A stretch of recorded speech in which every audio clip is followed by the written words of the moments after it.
It's near enough 7 o'clock. It is now 7 o'clock. Well, it is my clock anyway. So, my time anyway. So, we'll get started on the Tuesday Talk.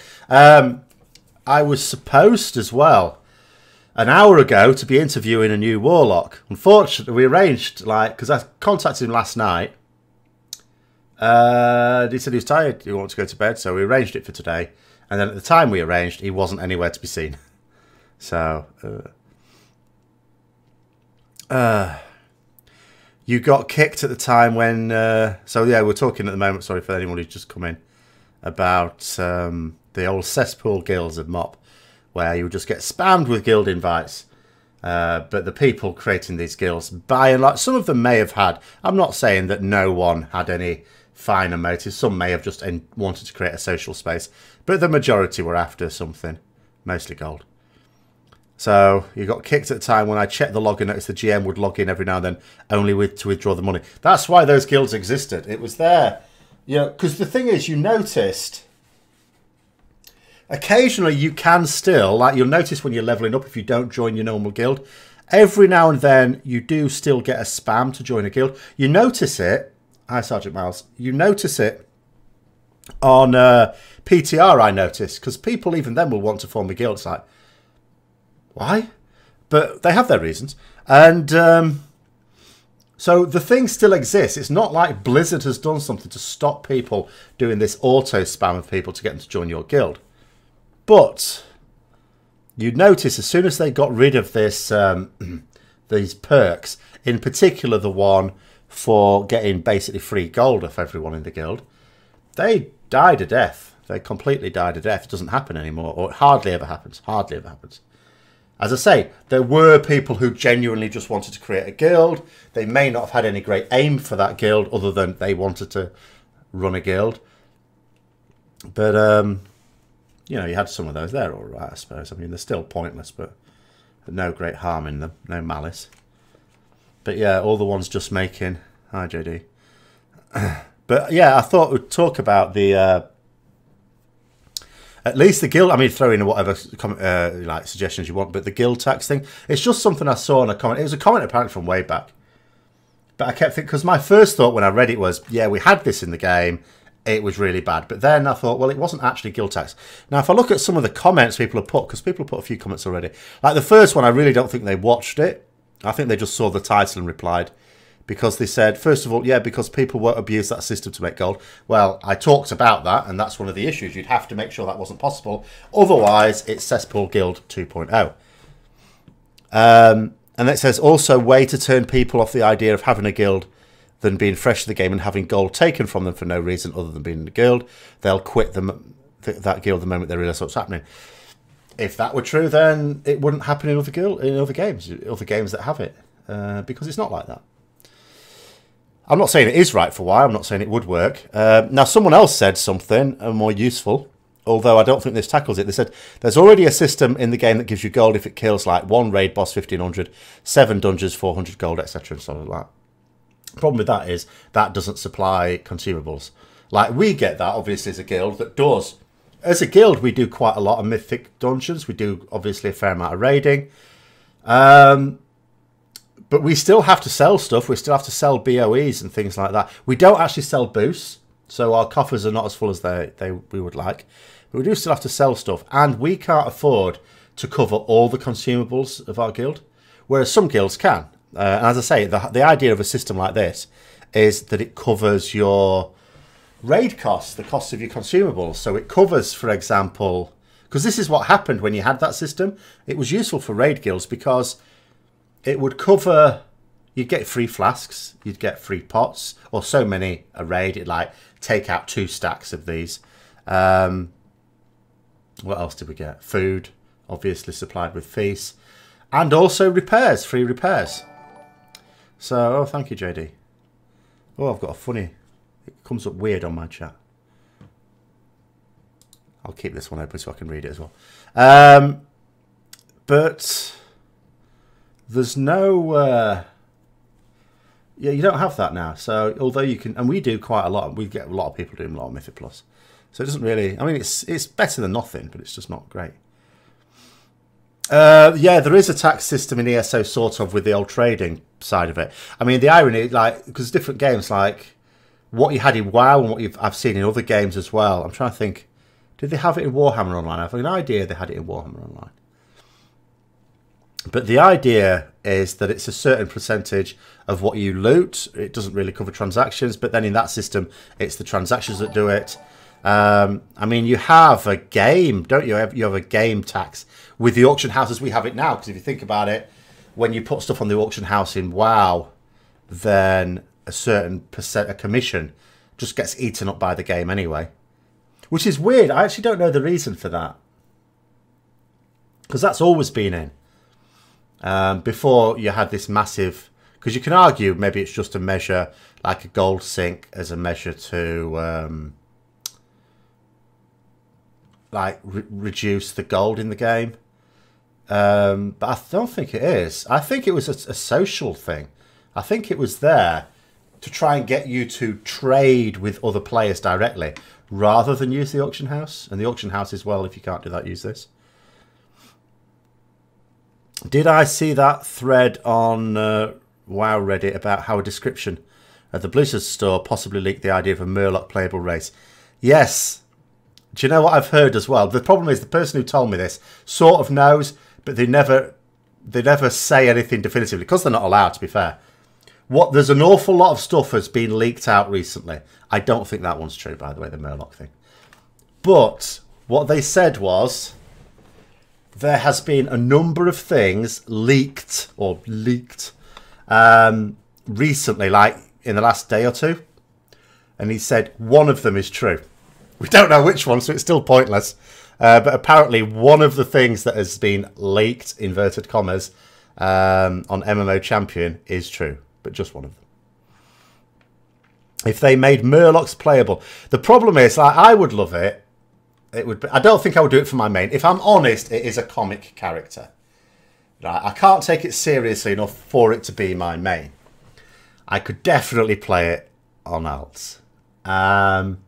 The problem with Murlocs, realistically, although I joke about wouldn't it be great to be a Murloc paladin, is that they're not really a race, even though they have spellcasters and stuff like that, they're not a race that's really regarded as having any sort of brains or much of a system of communication. I mean, there's that quest, which is fantastic in Wrath, with the guy, the elf dressed up as a Murloc. But, you know, they're supposed to be pretty limited, aren't they? Like, even thicker than gnomes, so I don't think they would do that. Yeah, the description of the Sargeras t-shirt leaks. Yeah, I saw that one. I'm not going to talk about, like, spoilery leaks in here, though, but... Yeah. I mean, the thing is, with, like, you can even... Not just the dialogue was data mined for the end of Antorus ages ago anyway, but the voice files have also been data mined, so you can listen... I've listened to all those. I've got the strong impression there's going to be an awful lot of RP to get through, because there's a lot. You know, when you listen to all these audio files that are taken round about the latter stage or the last stage of the Antorus raid, it's a lot. Can't be doing with it. If they made Murlocs playable, it would be received as even more of a gimmick than panned out. Yeah, I don't think it would be well received. I joke about it as a fun thing, but it's not a realistic prospect, because as a race they're not intelligent, are they?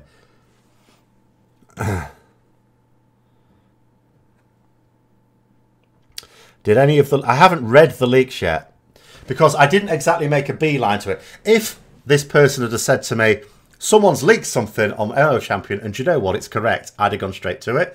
Whereas when someone says there's been several things leaked on MMO Champion and one of them is correct, it's a bit like, well, doesn't really help, does it? You're not finding out anything new. Hi, Lamnakin. Did any of the leaks involve removing Worgen from WoW? I don't think. But I don't think that's true. What have you got against Worgen anyway? The only thing I've ever heard anyone say against Worgen is the sniffing. There was I played with a mage, a very good mage in WoD, but he was a gnome. So I used to pester him and pester him and pester him to race change. And I almost got him to the point where he'd sort of be okay with Worgen from a gameplay point of view, but he said he couldn't stand the sniffing. I suppose in the same way I can't stand the gnome squeaking. So that seemed to be the only thing. No, I think there's zero chance of removing a race. Even though I keep sending in the tickets, there's one particular race they need to get rid of, but they won't. If anything, I also don't see it makes sense adding another race. I know adding another race isn't as problematic as adding another class. It's not like you don't create a gameplay problem. Other than, again, racials. I mean, if I were them, I would tackle the issue of racials hard. Racials need to stop having an effect on the power of your character. They've got to, because it's beyond silly. I don't mind cosmetic things. But, you know, things that actually affect.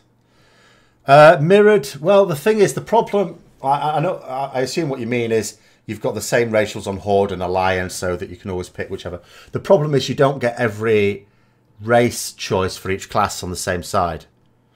Like, equivalent. So, for example, let's say the Blood Elf racials, you were to say, well, Night Elves have the same racials. There are some classes that could be played by a Blood Elf that can't by a Night Elf. Possibly vice versa, but I'm not sure. But, for example, Paladins, your Blood Elf Paladins... You don't have that option on Alliance. And that's what's problematic. Because sometimes it's not that there's always one really good racial. It's just that there's a good racial for some classes. For some classes, the Alliance racials are better than the Horde racials and so on. Possibly it is true that on balance they're probably equivalent. This is probably why Blizzard don't see it as an issue. I don't actually think I've heard them say it's not an issue. So maybe it is. They see it as an issue and will do something about it. But... it's easy to suppose it's not an issue if you just look at it as a set of data, a table, because you'll say, well, it's about equal. But the problem is it's to do with which classes can access it. Is there room in the game for more classes? I would say no. There's too many. There's already too many classes for the max of the racer. Obviously, I'm thinking at it from a Mythic Raiders point of view.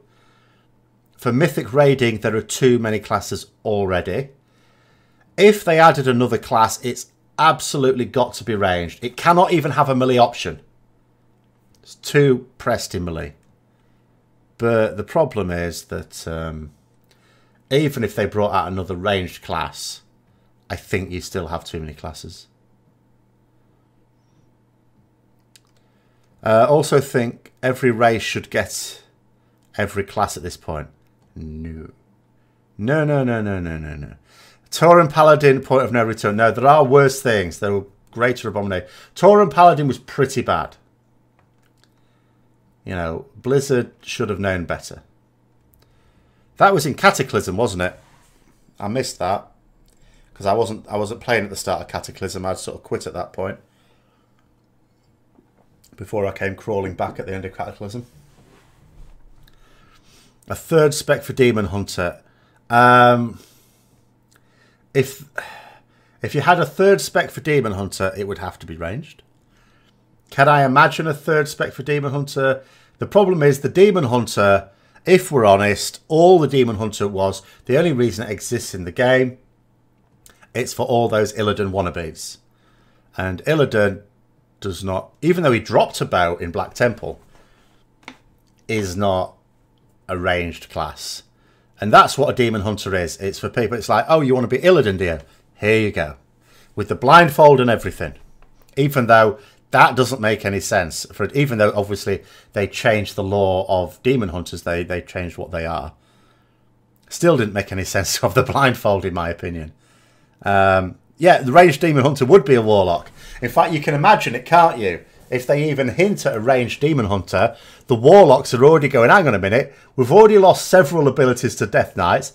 We lost even more to Demon Hunters. Are you taking it? What's the point of Warlocks even more? Are we just there to supply Healthstones and summons? So I imagine Warlocks would not be at all happy if anyone even broached the subject of a ranged Demon Hunter. Undead Monk still confuse you. Oh, Cheer Life Force. Yeah, I wouldn't think too carefully about that.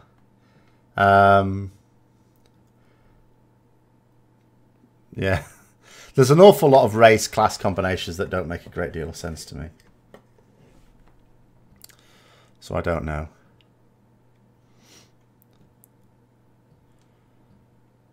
But the... Well, yeah, if they gave Hunters, Mages and Locks only one spec, it would make... Or even two. I think it's... I don't think there's too much doubt that if the Blizzard developers were completely redesigning the game from scratch, that certain class... There would be no such thing as a class with 3 DPS specs. I'm sort of fairly sure that would be a thing.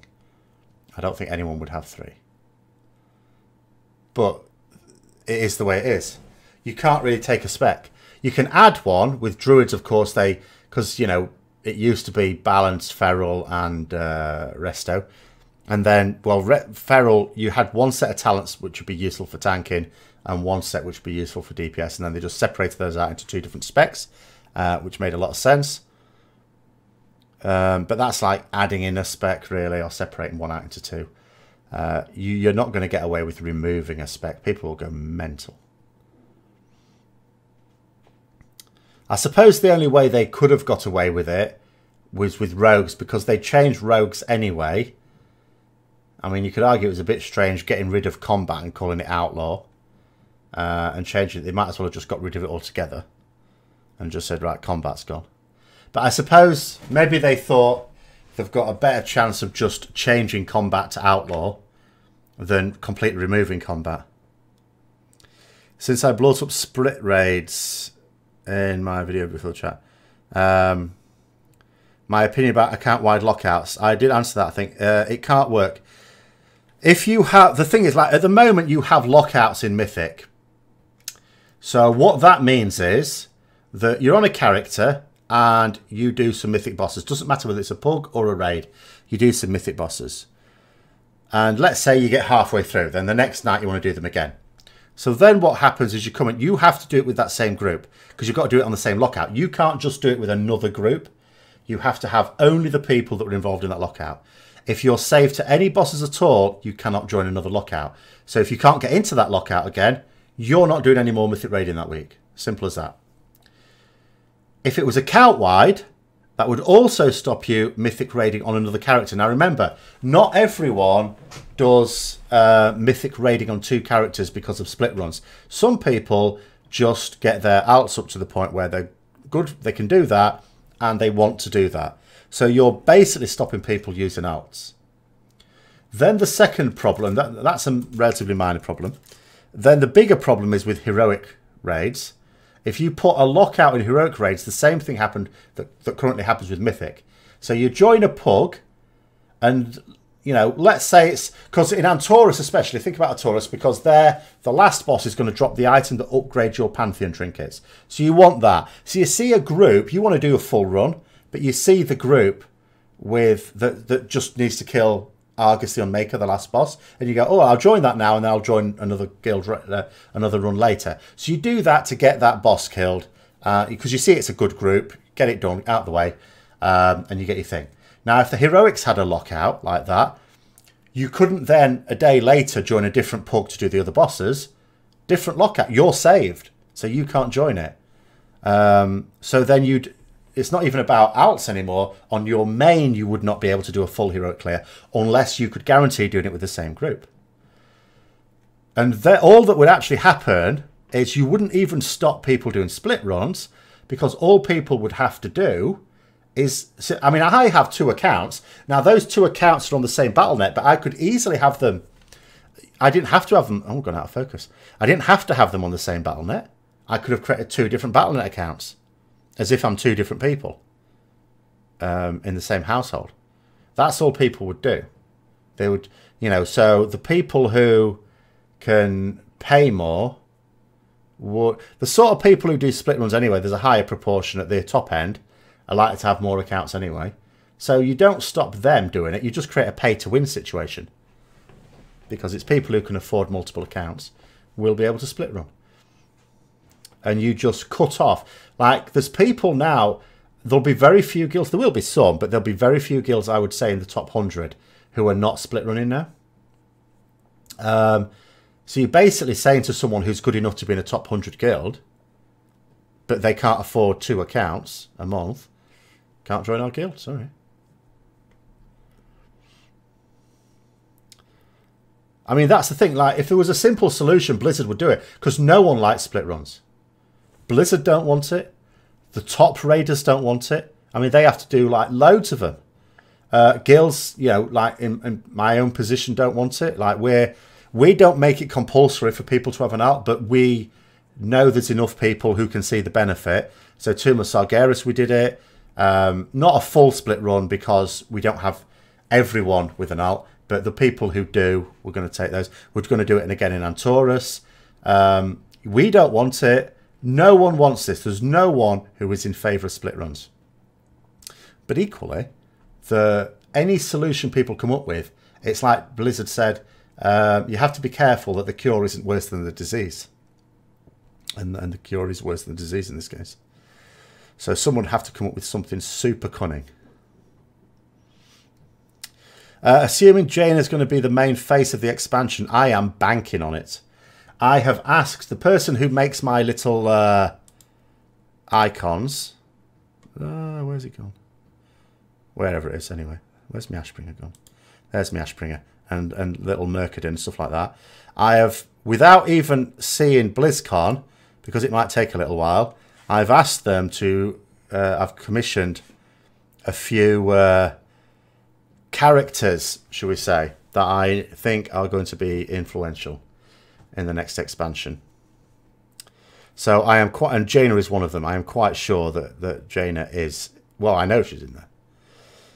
But how do I think they'll handle a story? I have no idea.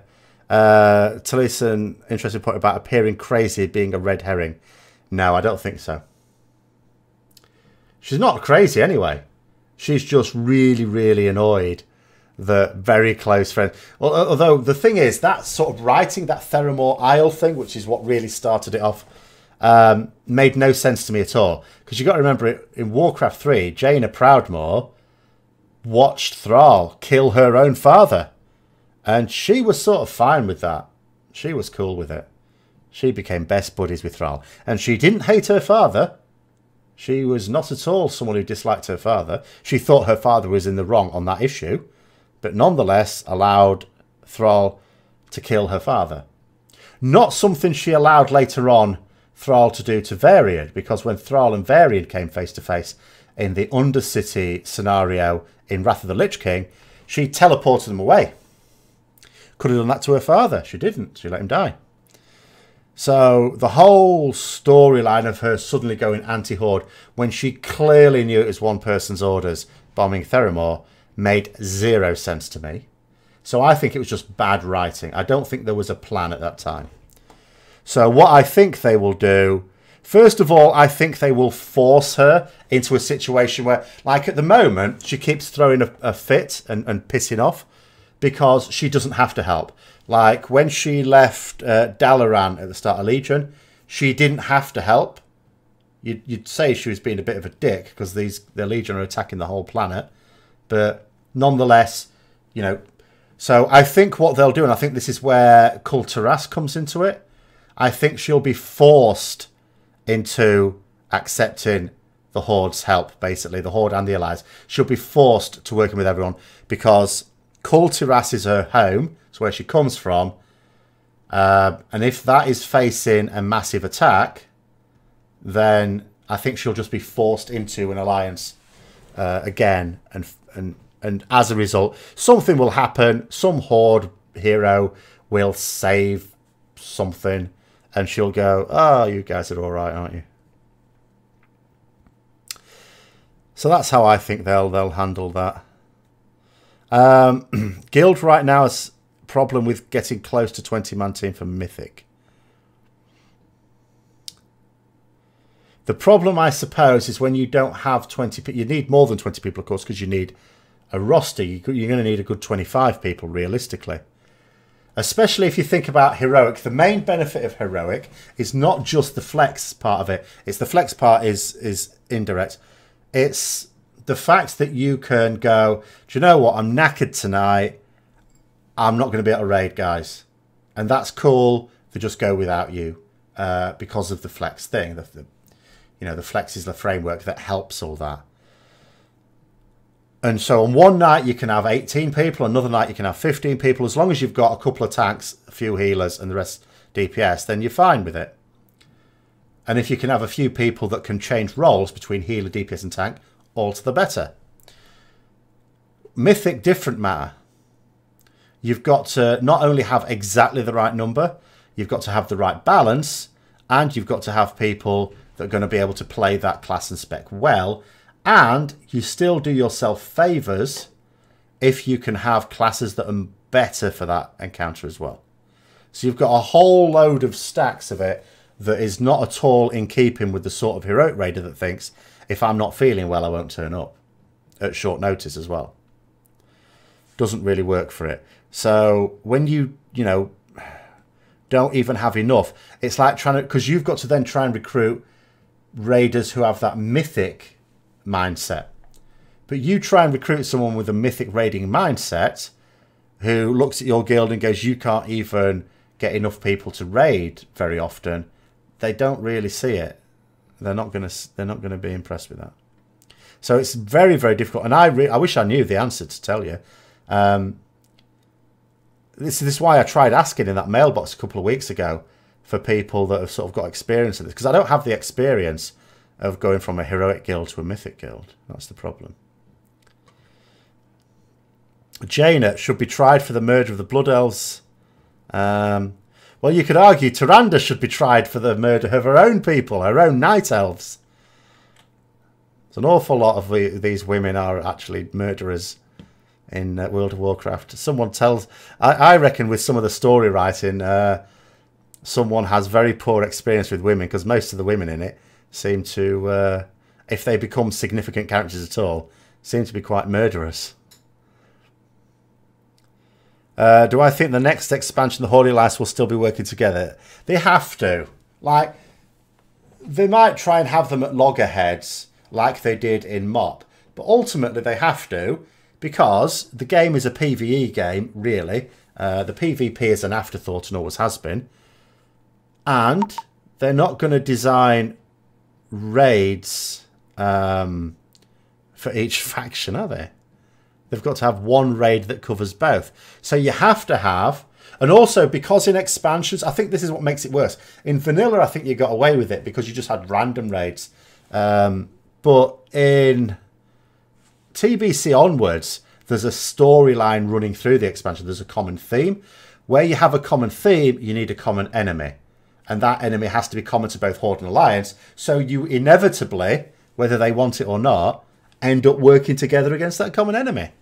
It's just the nature of every single expansion. So all that happens is, and this is what they do every expansion, every single expansion now, because it's the only way you can deal with it, is you have the Horde and the Alliance at each other's throat at some point at the start. So for us, it wasn't right at the start. It was after the invasion and Horde and the Alliance against each other. Specifically Greymane and Sylvanas, but still, Horde and Alliance not very happy with each other. And then that all gets forgotten about because all of a sudden we have to work together. And then at the end of the expansion or the start of the next expansion, they'll do something to put us back at war with each other again, which will last approximately 3 weeks before we have to work together again. Sorry, someone's poking me here. It's that warlock who didn't turn up earlier. MDS guy. What the...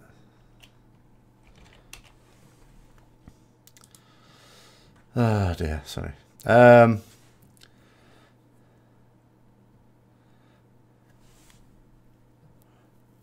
It's a long process, takes multiple tiers of roster turnover to get people the right mindset.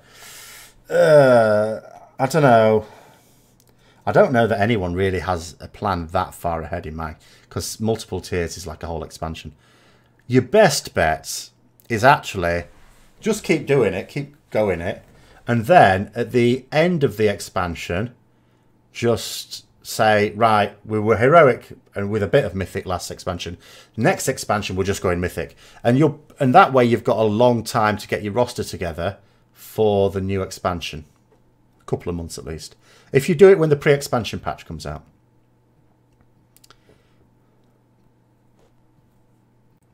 So with Nighthold, you had a core heroic run and 2 open runs. with Tomb of Sargeras, interest was lower. Tomb of Sargeras, I don't think has been as good a... I mean, I know I'm biased because I'm a paladin, a Retribution paladin. It was not a good tier for Retribution paladins, which is a shame because actually when I did it on on Heroic, I thought, oh, this is quite a good raid, this. On Heroic, I thought it was quite good. On Mythic, not so good. Not been as happy with it on Mythic.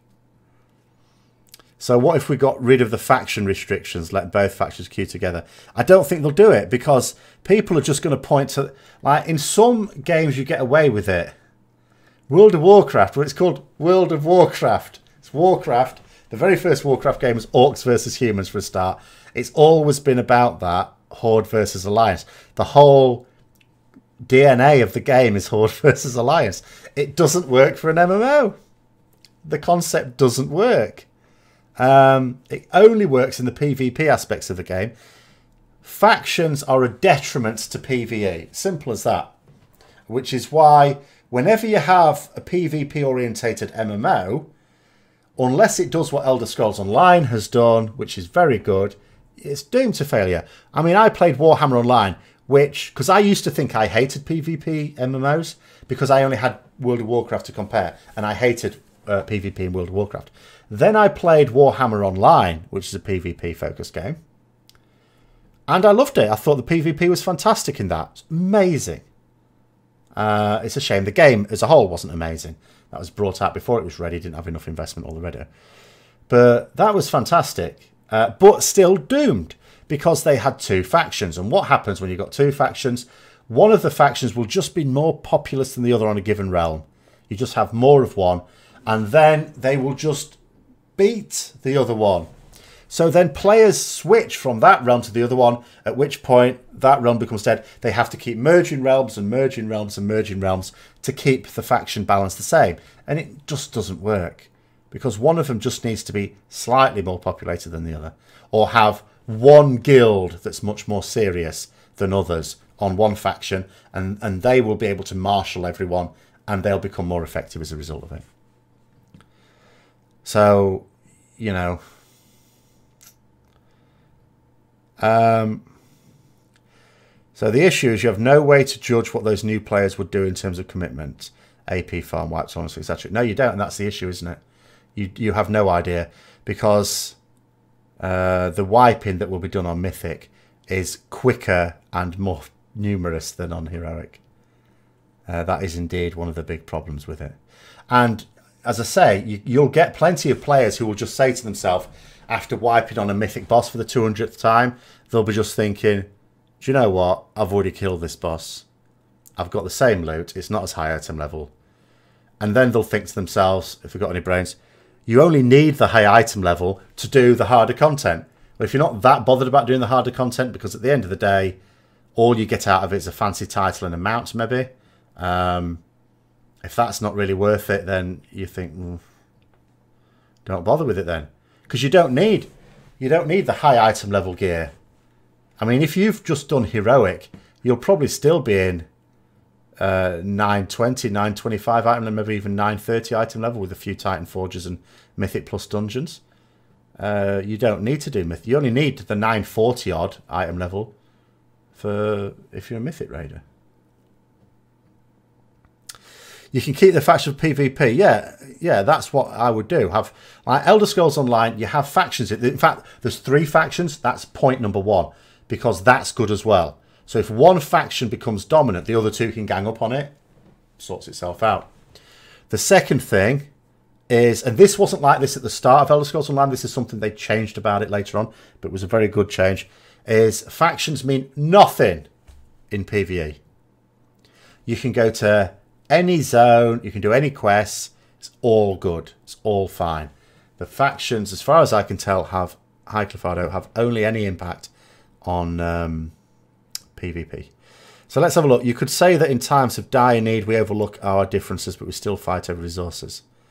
That is what most of the PvP scenarios are. You're quite correct, yes. That's ultimately what everyone fights for, isn't it? Over resources. Very few people fight just because they're hateful people. They're fighting over resources, indeed. End of the day, you had a group of people from one planet, killed their planet, came over to this one, and needed a load of extra room.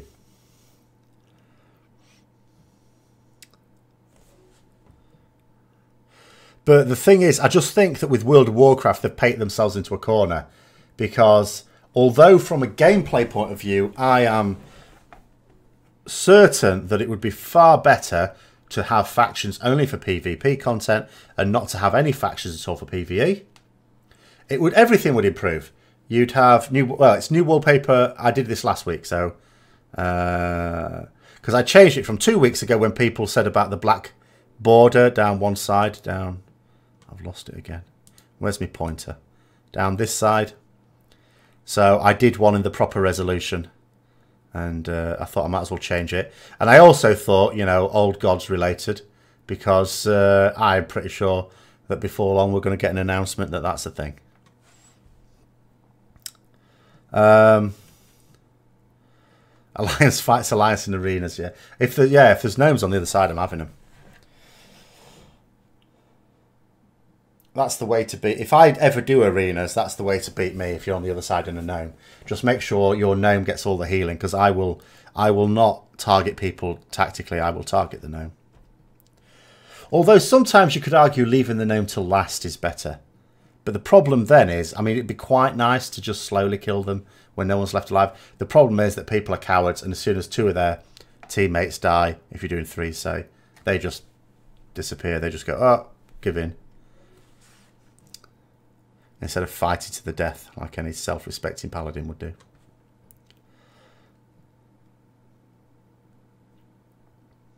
But yeah, I can't see them being able to say, I mean, imagine a situation where they say, right, there's no factions in PvE.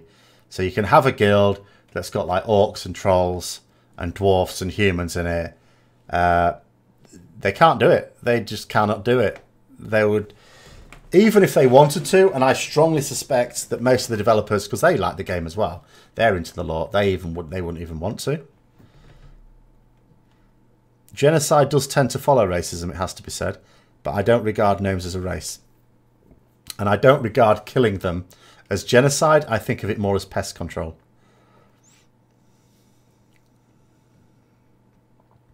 And gnomes are not people. There will be no such thing as gnome paladins ever. Not even when the game is free-falling in terms of its subscribers and they want to do anything at all just to... What's the phrase called? Jumping the shark, isn't it? That's the phrase when a franchise is dying and you have a last desperate roll of the die to keep it going a little bit longer. Jumping the shark from Happy Days. Even then, they would not do gnome paladins. There will never be gnome paladins. There's no way. I actually tweeted something earlier this week. There's people on Discord, on the Paladin Discord, have been creating gnome characters called Thete. Hugely annoying. Don't know what's wrong with them. Do I remember the quest in Oldham when you rode the big... I didn't actually do much in Oldham. The problem was, like, I wasn't there at the start of Cataclysm. I returned back because I'd quit in Wrath. And I came back at the end of Cataclysm. So I did some levelling. But the problem is, by the time I got to Oldham, I didn't have to do very many quests before I was off to Twilight Highlands or wherever the hell.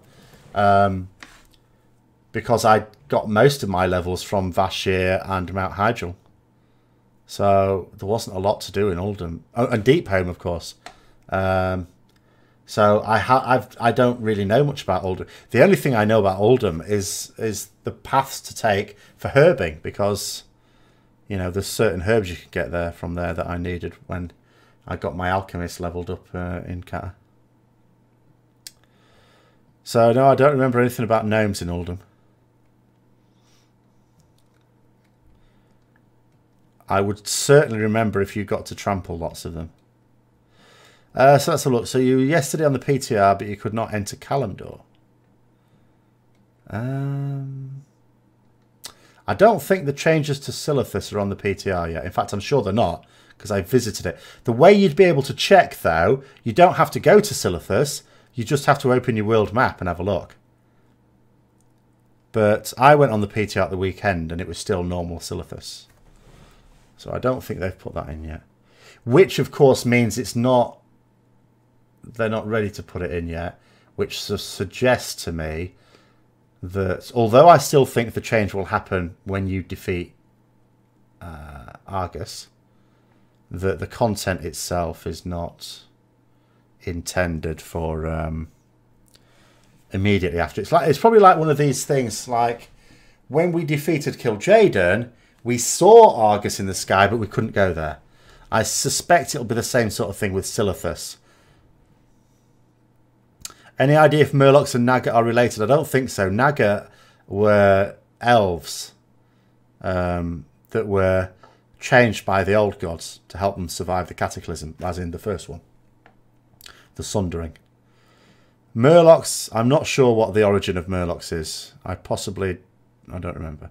But I don't think they were elves.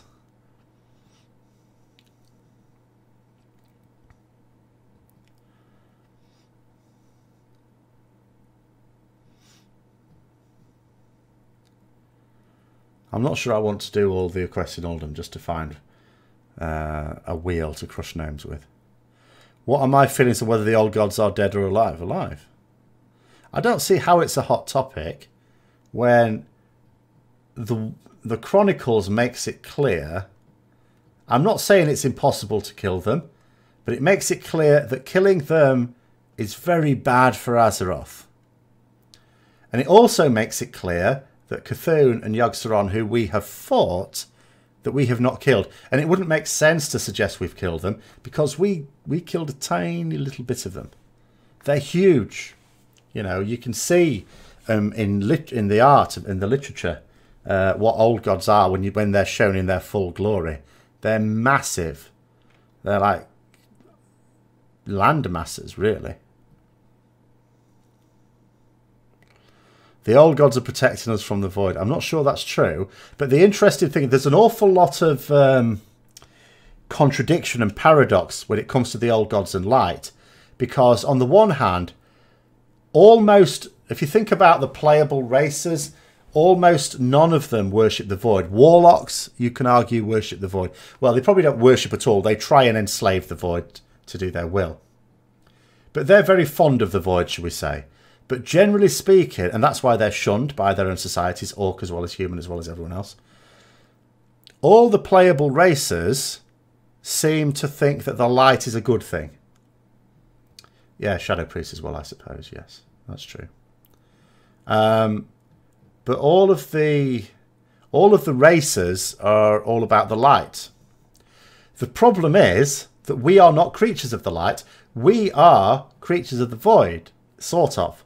Because the old gods corrupted us. So humans devolved from Vrykul as a result of old god machinations. Have I heard of Ashes of Creation? Yes, I have. I've paid in to get into the beta at some point with Ashes of Creation. So yeah, many of the Azeroth native races have been changed into what they are now by old gods' influence. So really, are demon hunters void? No, demons are different. Like, the idea is you've got the light and you've got the void, and then everything else is in between. So demons are creatures of Fel, and that's a mixture of the two. So you've got Fel, you've got arcane, you've got life, and you've got death as like non-fundamental forces, and they're all sort of mixtures of the two, is the idea.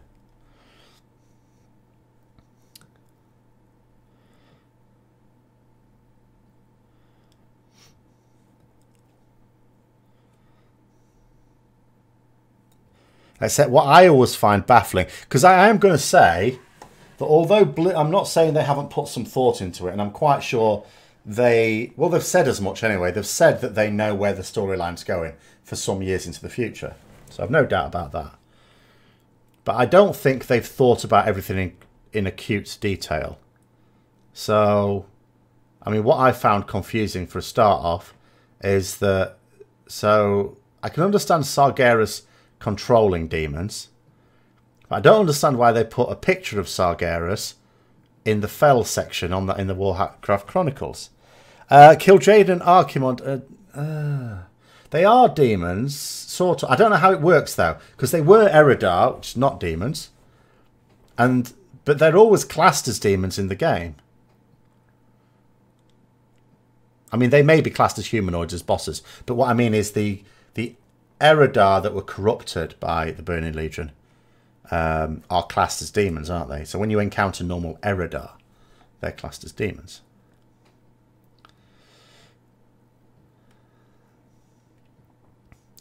Well, JD, I don't think we'll be fighting the same. And I also don't think it's going to be a case of, like, N'Zoth next expansion, and then back to Cthulhu, and then blah, blah, blah. I don't think it'll be a different old god each expansion. I think they'll start to create more. I'm quite excited in a way. I don't think it, you know, I was not thinking they would finish off the Legion, but it does force them, which I think is quite good, to create actually new lore for. Because my issue has always been, all World of Warcraft seems to want to do is to keep bringing back lore from Warcraft 3 and 2 and 1. Instead of doing its own thing. I think this way it forces it. Because as you say, you can't just have the old gods next expansion. You can have that next expansion. But you can't have the following expansion, oh, old gods again. And you can't keep having us nip to all the planets either. That's just silly. You know. So they have to do something. So I think there's going to be interesting things happening in the next couple of expansions. Yes, it may well be that the Fel has actively turned them into demons. But my issue with Sargeras being put in the Fel area is that he was never corrupted. He is a Titan, as he always was. So he should still be arcane, which is weird, so I don't get that.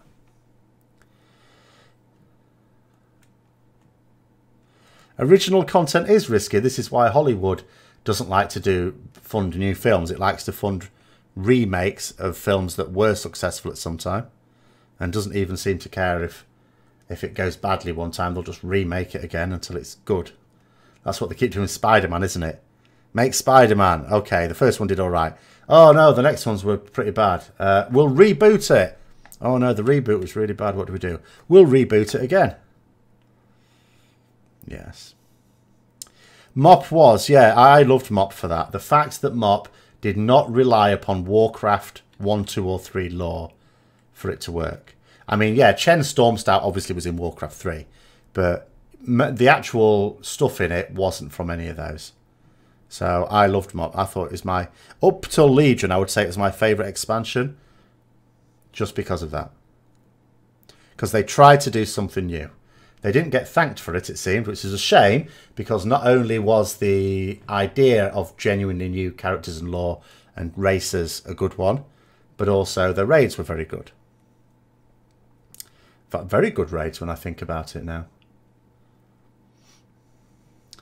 Still thinking, hoping to get a Necromancer. Yeah, well, the Necromancer, of course, as a class did exist in Warcraft.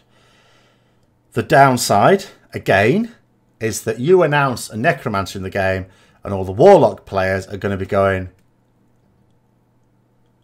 even though Warlocks are not Necromancers, you can imagine that Necromancers are going to be nicking some of their spells again. That's what Warlock players will be thinking.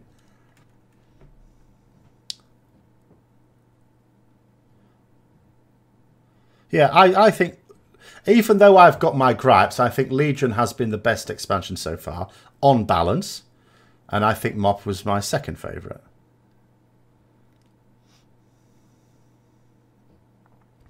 Fun raiding die with the disappearance of 10 man. 10 man's just not epic enough for me. It's just not an epic thing. 10 man too small. 20 man's too small for me. Since it went down, I mean, it went a lot less epic when it went from 40 to 25 man. But I sort of got the reasoning for that. I understood it, so I went, okay. But then we went 25 man to 20 man for no good reason. Because it's noticeably less epic. You know, the idea is dungeon is your group of friends. Raid is an army. We don't feel like an army anymore. Doesn't feel like it. And 10 man never felt like it. The next expansion will be a lot about Arcane and Void stuff. I don't know about Arcane, Because the arcane are supposed to be like titans. Not many titans left after this. But void certainly. Well, they are... I mean, I think... I mean, I'd even bet money on it that what we're going to be seeing is a real distinction. I think what we're going to be seeing is light against void and us in the middle. Like at the moment, as the game has progressed so far, up until, but not including Argus, we've always been on the side of the light. We've seen the light as the good side, even though we're not creatures of the light. But I think we're going to increasingly see the light as just as pushy as the void. And I think we're going to be caught in between the two. Oh, Jaina absolutely is going to be a big feature of the next expansion. There's no doubt about it. Zero doubt about it. They've produced artwork for her. We know that kul'tiras is a thing because they leaked, whether deliberately or not, excuse me, those kul'tiras armor things. And that's too much work to throw in a red herring. So I absolutely am certain that Jaina is a big part of it. Yes, that's exactly my point. 413XM4. What are you, a droid? Yes, I think we will be battling the light at some point. I think ultimately where the story is going to go, maybe, I'm not going to say for definite this, but maybe, is that, like Illidan said to Velen, forge our own destiny. I think we're at some point going to say, do you know what? Neither of these sides has got our back. They're just interested in us for what we can do to further their own goals. But I only say possibly because the problem with that line of thinking is that where does it leave paladins and maybe priests, or 2/3 of the priests anyway. So I only say maybe on that one. I don't think it's going to be a real strong one. But I do think there's going to be some antagonism with the light. Does the light have a leader? I don't know that Zero was even supposed... I know it was called the Light Mother, but that's like of Naru. I don't know that Naru are even supposed to be the most powerful creatures of the light. They're the most powerful creatures of the light that we've come across. But that's another thing. We may well find that we're introduced to more celestial beings in the next expansion or two.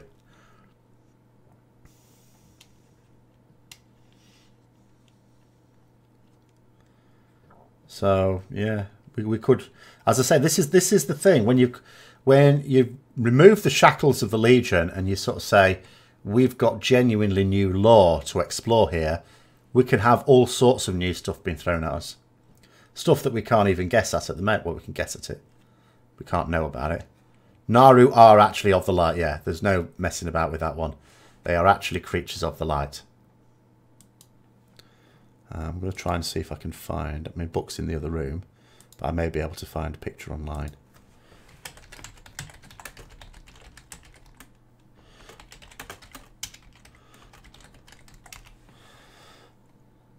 Oh, here we go, straight away.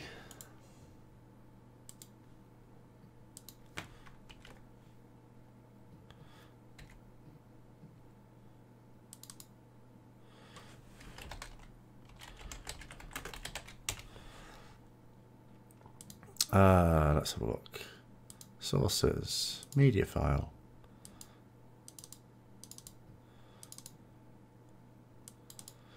Right, here we go. Oh, okay, let's try and make it big. Without blocking off the chats. Hold on. Oh, sorry, I'll just cover up those for a bit. So, what have we got? So we've got the light here. Hang on. Wait, oh my god. Hold on. Up we go. Right, there we go. So we've got the light up here, and it's got the Naru within that sphere. And then you've got the void down here with the void lords and the old gods. So these are all creatures of the shadow. But everything else is some mixture of the two of them, basically.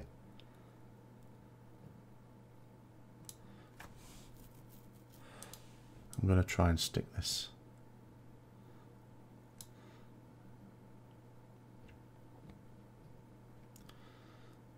Should I put it under me at least?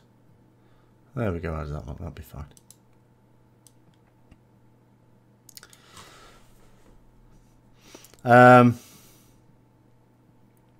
The issue, I mean, people sort of talk about this Christie Gold, and I can't really comment on quality. What I would say is, I reckon it's going to be difficult because it's not like an author writing their own original material where they'll write what they bloody well please.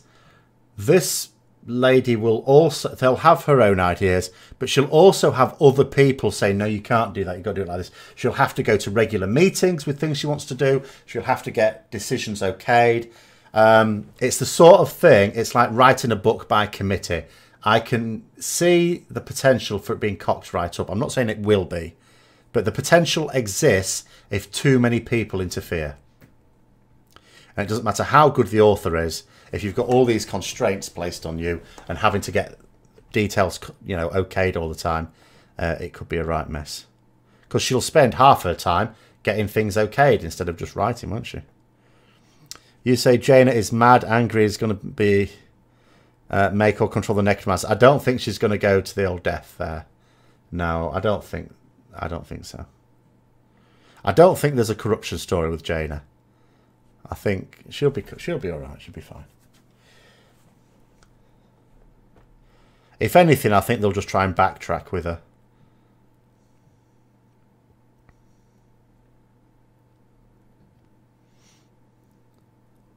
And then maybe by the end of the expansion, she's all back in the fold again. Everything's cool.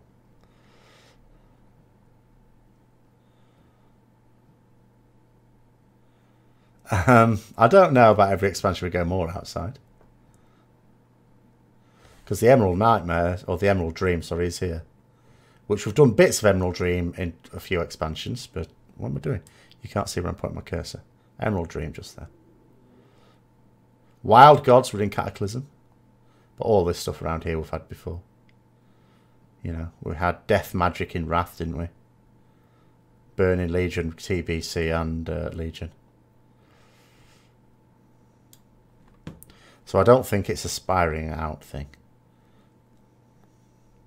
Apart from anything else, with most of the expansions, this wasn't really thought. They hadn't really thought about it in great detail, this idea of light in the void. I mean, that's why really, if I... Can I move it? If I just move that out of my head. Like it says shadow here, in brackets void. But you'll notice I keep calling it void. Because that's what it was for ages. We knew shadow was the magic of the void. But I just call it the void by default. Because that's what, as far as I was concerned, it was always referred to as in the literature. Well, certainly what I read anyway. So let's have a look. Co-worker just kicked the power cord to a whole queue block and your PC got wiped. That's why we have backups, isn't it? I'd say it's the same for pay-to-win games. The creators can make a super fun game, but if the demonetization department screws up, it doesn't matter. Well, quite. But, I mean, in this case, it won't be money people interfering with the writing of the stories, because they don't care about that. They might take an eagle eye on issues of development, like gameplay style, because that's what keeps people in the game. But in terms of storyline, I'm quite sure developers have a completely free hand. But my issue is you've got this Christie Golden, who's one person in there. You've got Ian Hazakostas, who's the game director. He will have input there.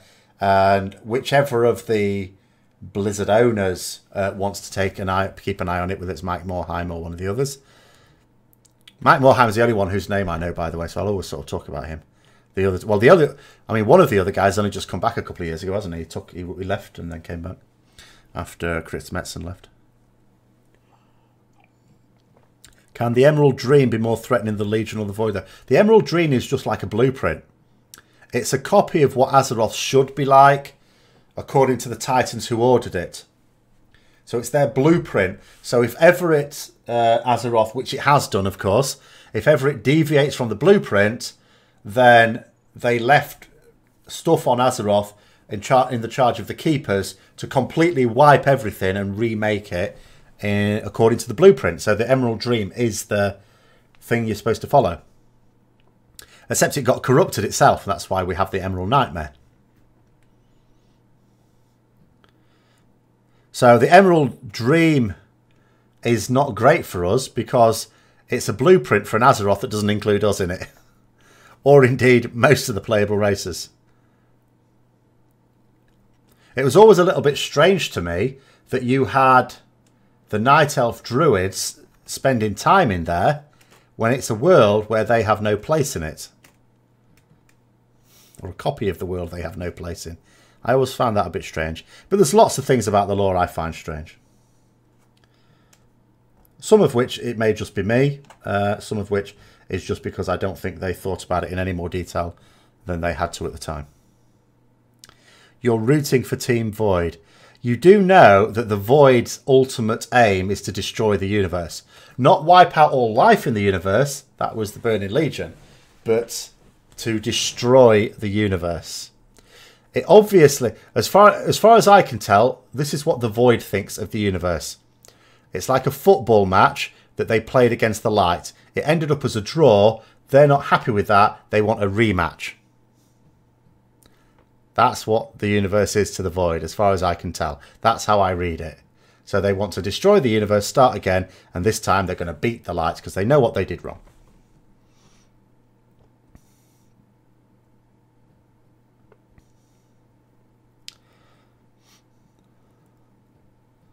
The problem is that we are part of that match. The universe goes, we go. I don't actually know what the Light wants. That's what I find curious. We know what the Void wants, unless I'm missing something. Someone can tell me. We know what the Void wants. We know what the Burning Legion wanted. I don't know what the Light wants.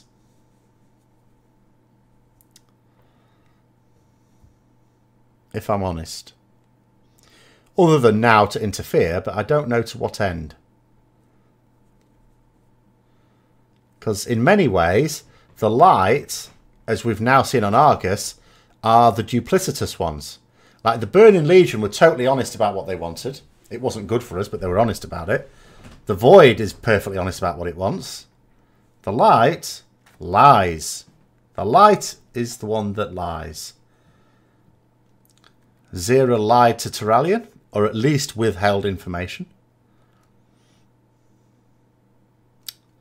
All naughty.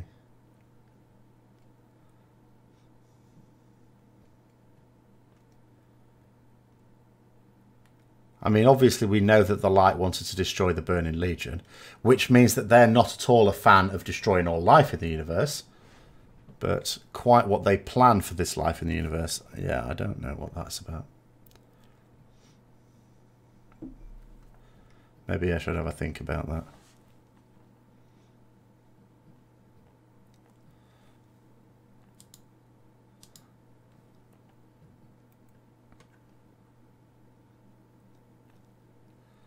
But an awful lot of this map is... No, well, that's indeed what is said, isn't it? You can't have one without the other. The Light and the Void. But maybe that means you can't have one without the other in this universe, which was caused by a clash between the Light and the Void. Maybe the Void thinks, but if I make a new universe, I can be the sole master. And I will thrash them 10-0.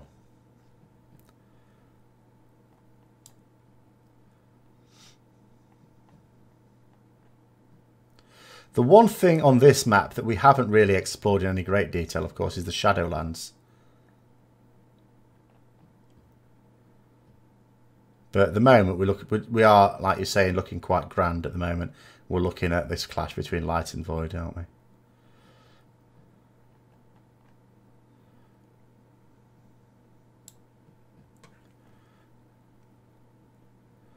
Red Priestess. What's Red Priestess?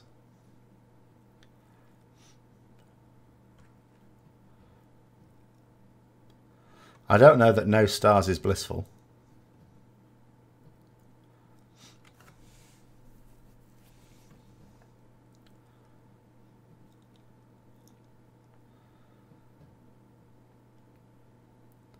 You only have to change them and everyone goes mental. Yesterday, when we had that thing where the sun went a funny colour, all my students were going mad. Ended up having an environmental discussion on the matter. Your money is on a necromancer class.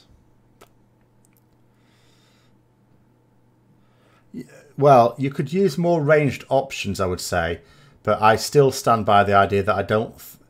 Like, we've already got 12 classes. 12 classes for... And admittedly, this is, again, with my mythic raiding hat on, but 12 classes for 20 people. And you need multiple of some of them.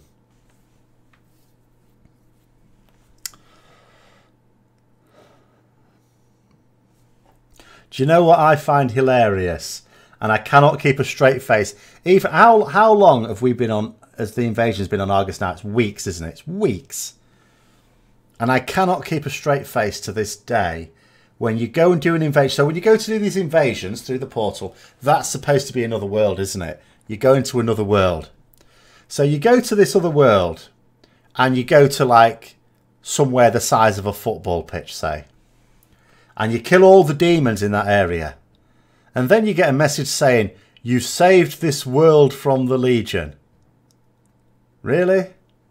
The whole world was being threatened by a group of maybe 50 demons all within that small area. Just killing those has saved the entire planet. I'm not sure if that's true, that the Legion really knows what it's doing. Yeah, the worlds get different names and the areas the same, yeah. The whole thing is just farcical. I mean, as a piece of gameplay, it's fine. I absolutely love those invasions as a piece of gameplay. But when you pay attention to those silly talking heads that are explaining what's going on, it's like, it's laughable. You know, gameplay-wise, I think I just go in, kill stuff, get my reward, off, gone. Love it. Loads better than the Broken Shore ones. The Broken Isles ones, sorry. Which are better from a storyline point of view. And you know, not so... Because I'm only interested in getting the AP out of it. You were convinced next expansion would get a new race, but now for some reason, Varisa Windrunner having some kind of control with shadow magic. Not Varisa, Illyria. Some kind of...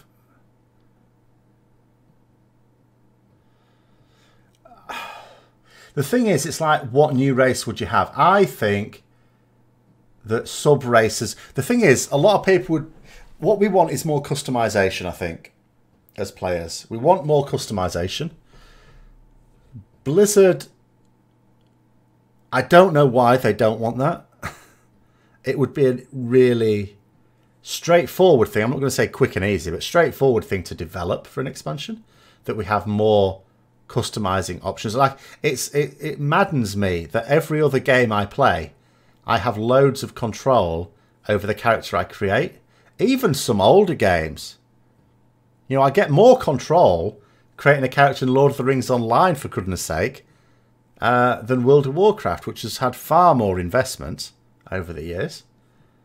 So sub-racers would be a way of giving us a bit more customization, I think. I want racials... I want... Do you know what? It's...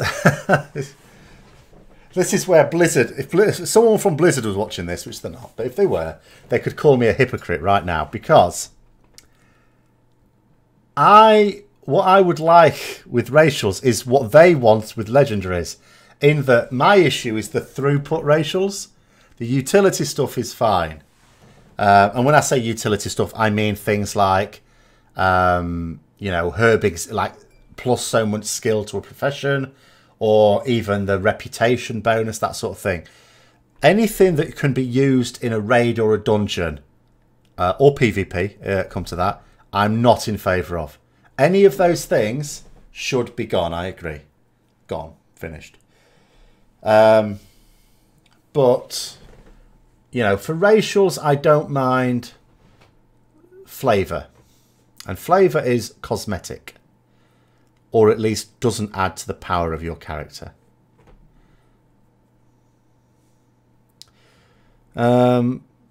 Would make more sense to add a third spec of shadowiness to Demon Hunter. The thing is, though, it's got to be ranged. You cannot have another melee, even spec with a melee class. You know, Sodom. They can join us. They can join me, monks, and priests as the one DPS spec class. Am I missing someone out? No, I don't think so. They can join us on the bench.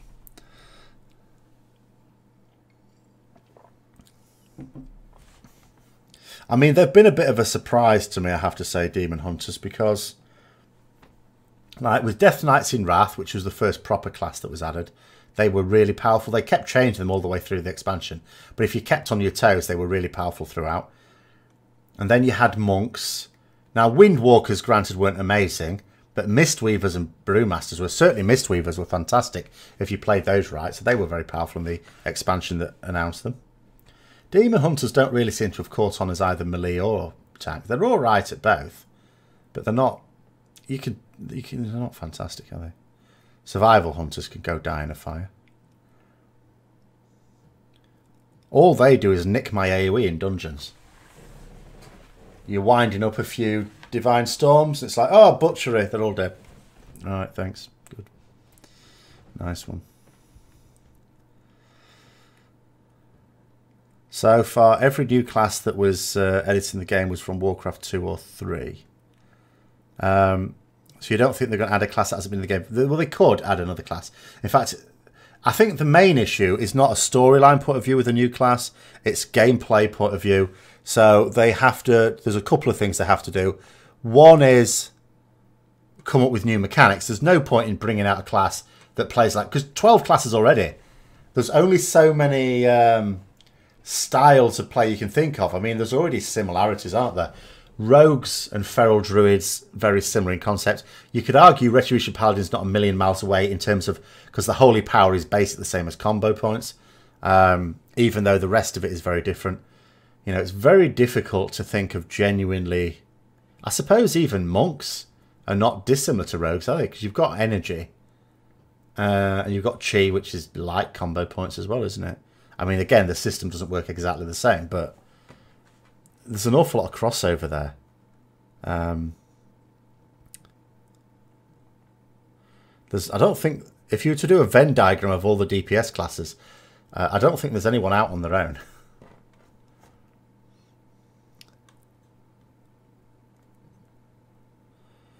Survival, what do you mean, was your favourite hunter spec? Is it not anymore?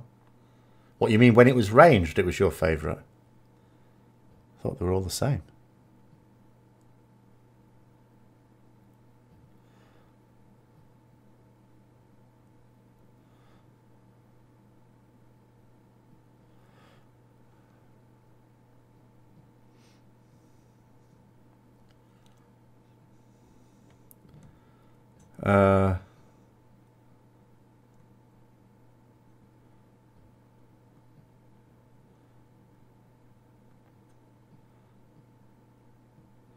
Wasn't in the Warcraft RTS games. I don't know. Was it? There were hunters. I mean, there weren't hunters chucking spears around, I suppose. Well, not that I recall, anyway.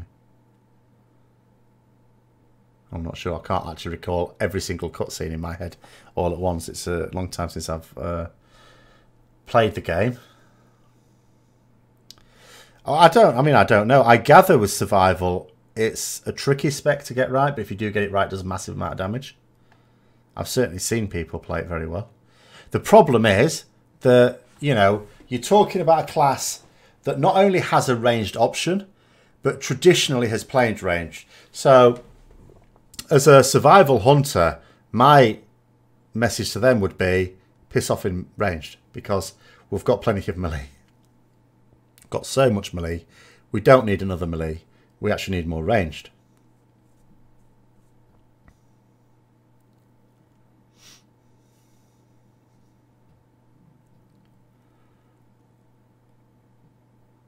But so again, it was. I know it was difficult with hunters because you used to have melee hunters. You had melee abilities in vanilla. And you also have a situation where before Legion, all of the hunter specs played the same. You just had different buttons. You could use the same binds and use the same rotation almost for all of them. They were very, very similar. So they wanted to make them distinct. And I think they have done. But yeah, it really... Melee, what? The least they could have done is made it crap.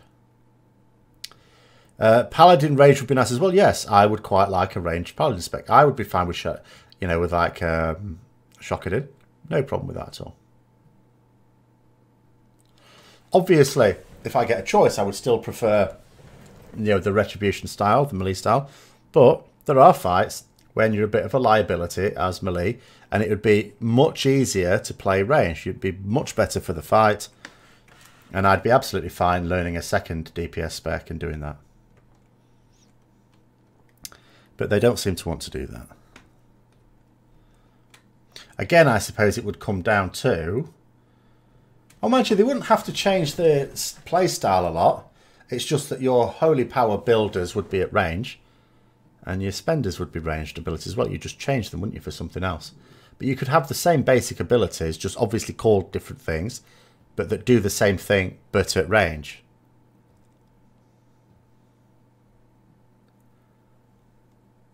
I don't know why that would be a massive issue.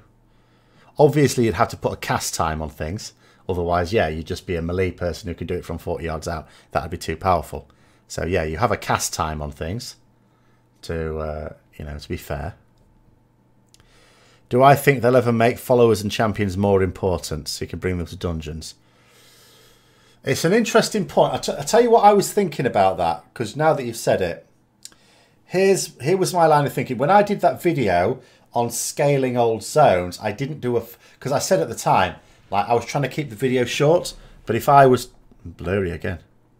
If I was to keep it... if I was to just do the full length thing, I'd have gone through all of my thoughts on it. So here's my thought. So let's say you make all of the previous zones scalable, like in Legion. Problem. What do you do with dungeons and raids? Do they scale as well? So let's look at the dungeons for now. Forget about the raids. So let's say dungeons scale as well. What about the people who like soloing old dungeons for transmog gear? Solution: you make two versions of the dungeon. One which is scalable and is intended to go in as a group. Or a second one which you can solo and you are allowed to take a champion with you. So it's made more challenging. It's not like you can go through and just one-shot everything. It's still sort of scaled, but it's designed for a solo person. But you take a champion, and that champion can either be a tank, a DPS, or a healer. Just like some scenarios let you do that. And you choose the appropriate champion to take, and you have a more challenging experience, but it's for one player. So that is what that was my idea for champions, but I didn't, as I say, there was lots of things. As I say, if I'd have done the video full length, it would have ended up being like an hour.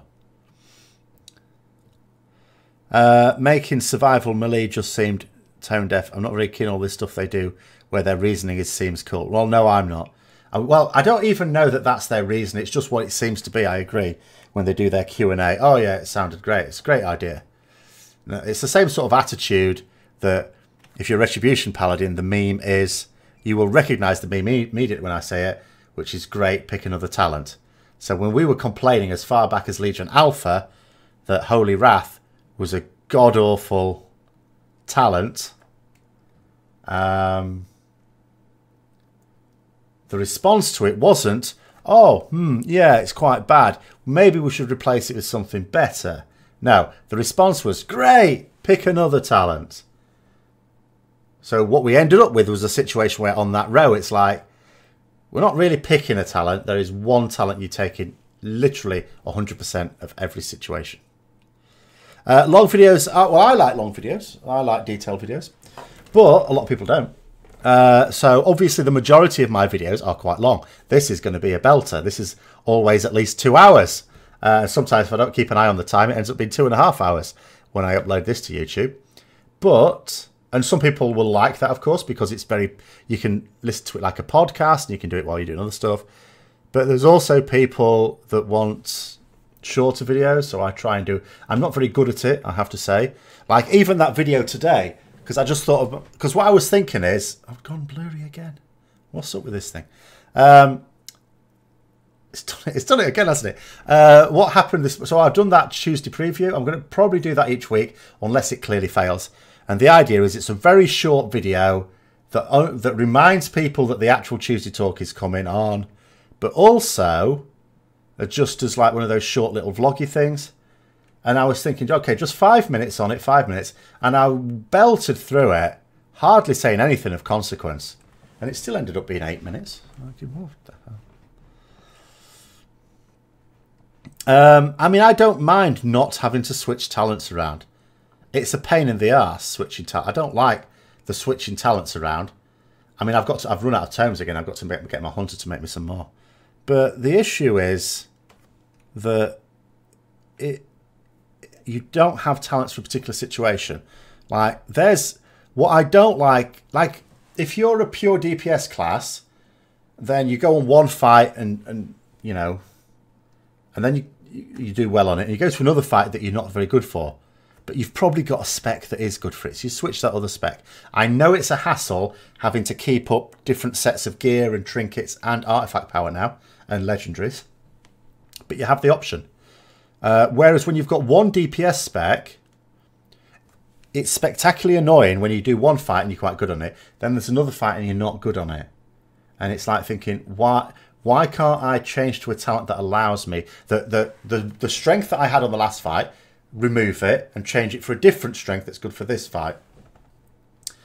And it's always, and obviously, you know, we only have the same number of talents as even the pure DPS classes, so that means they're inevitably going to get more utility talents, because we have to have ones that change our DPS playstyle, but we don't have that many. And what's really annoying as a pure DPS, sorry, as a single DPS class, when you have talents that you never take. So you can't even say, well, we've only got so many talents. Blizzard have only got so much to work with.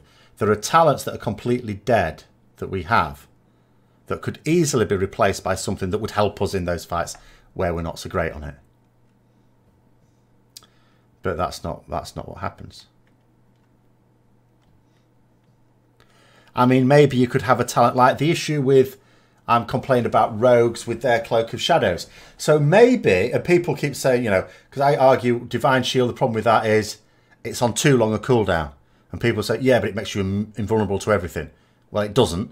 But it can make you immune to physical and spell damage. So maybe you have a talent that means that it only allows you to be immune to spell damage, but massively reduces the cooldown. I'll have a 1.5 minute cooldown that's only immune to spell damage. I'll take that talent. Give me that. Instead of one of the dead talents. But no, they don't. But anyway, that's enough rep moaning. With the Argus tier bonus for BM Hunters, there's no talent option for level 100 talents. What, none at all? That's bad news. Not that there was any reason to pick another before that just made it worse. Well, that, I suppose, is also an issue when you're designing tier set bonuses, which they say themselves, they deliberately design tier bonuses such that you change your playstyle, which is fair enough. But again, it comes down to coordination for me. They have all these teams there, and they just seem uncoordinated. Like, there's no coordination between the class development team and the encounter design team. And like you say there, what it sounds to me like is there's no coordination between the people designing the tier bonuses and the people who are managing the talents. But it sounds strange to me if no one is picking up on that. But then I suppose it shouldn't sound that strange. It's the same thing for us. And the new expansion will be level 120. Could it mean a new talent row? You can't rule anything out. I don't know.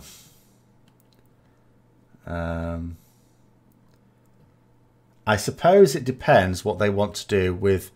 Like, obviously, artifact power will go, because artifacts are going. But you would think that an identical system will be in place. And, you know, maybe whatever replaces it will be the new... Because artifacts were the talent system for Legion. Even though we ended up with all of them, there was no choice. We just got all of them. I suppose the choice one is the Netherlight Crucible. But let's not talk about that. But whatever replaces them in the next expansion, I guess. I wouldn't bet on them adding another row. They could. They easily could. But I'd think more likely that they'll just have another layer of talents, which will be funded by the new power currency. That is my personal opinion on that one. Light or shadow power on something. Maybe. Yes, that is possible in terms of paths we could take. If they do decide to make it a real light versus shadow. I am thinking, though, because there's nothing that says that what's happened in Argus has to be immediately followed upon. It could be left to fester a bit.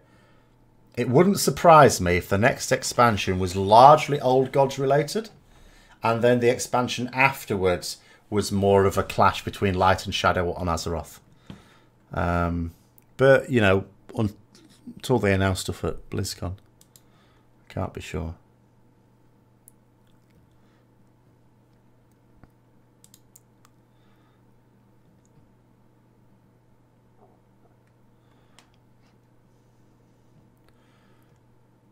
Why only light or shadow? It could be both. Or it could be like, although I don't think this was a good system, in Star Wars The Old Republic, where you made decisions that either gave you light or moved you to the light side or the dark side. And at least in the early part of the game, when it was newish, that affected gear you could wear even. There was some gear for which you needed to be on the light side by so much and some on the dark side. Although there was equivalent gear for both of them. Excuse me. So maybe they could have that sort of thing. I still don't know what the Netherlight Crucible is. I still find it baffling that Velen has this thing that uses both the light and the shadow. Seems weird to me.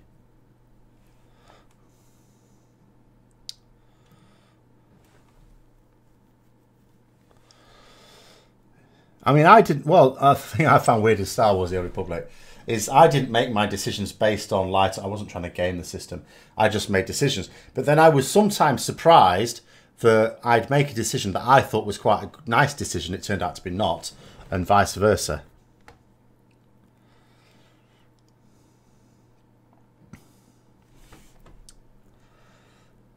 I think the Star Wars trailer, I was saying this last week, has an awful lot of very deliberate red herrings in it. I'm reading nothing into it. As I say, some of the scenes may not even be in the final cut, if they were ever intended to be. Only activate the Netherlight after Zera died might mean something. Yeah, but the Netherlight Crucible was still there, wasn't it? And it still had a guardian next to it, like someone who knew about it. It was the fact that it was still a thing.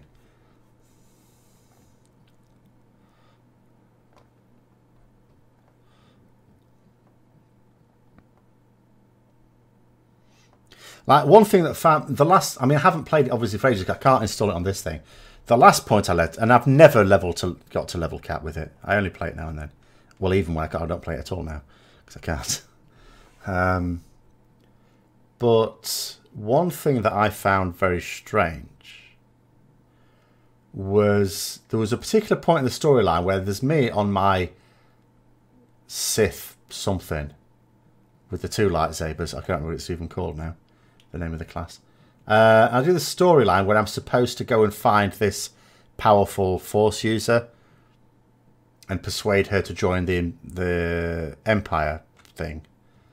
And I do that, and for some reason she considers me, although I'm a Sith, she thinks I'm a good person. And I'm thinking, no, I'm not. What? I have made no attempt to give you any impression that I am good. But then she thinks that. So then I start to think, am I supposed to behave like I'm good now? Otherwise she'll throw a hissy fit. Best is to keep a powerful artifact under your protection. But where's the artifact come from? That's what's messing my head. Who created this thing in the first place that is supposed to be a fusion of the light and the shadow? It's like, where's it from? That's what I want to know.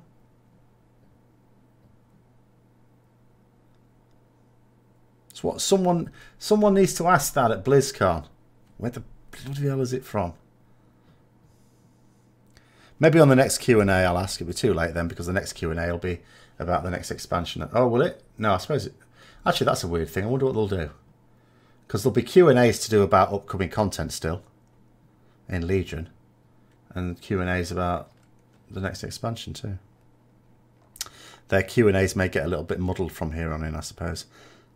Except, of course, they can choose their questions, can't they? Oh, excuse me.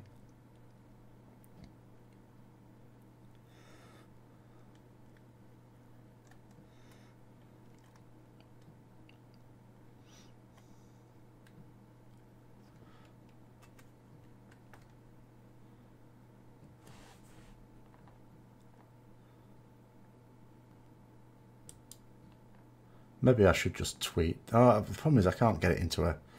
I don't think I can get it into a small enough thing, what I'm actually talking about. Because if I literally just asked, where does the Netherlight Crucible come from?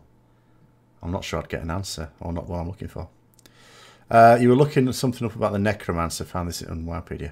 Uncorrupted Necromancers are rare Necromancers who do not suffer from arcane corruption. Their alignments remain inviolate unless they cast evil spells and do evil deeds. It sounds like paladins in Dungeons and Dragons, this. Most young necromancers claim they know what they're getting into.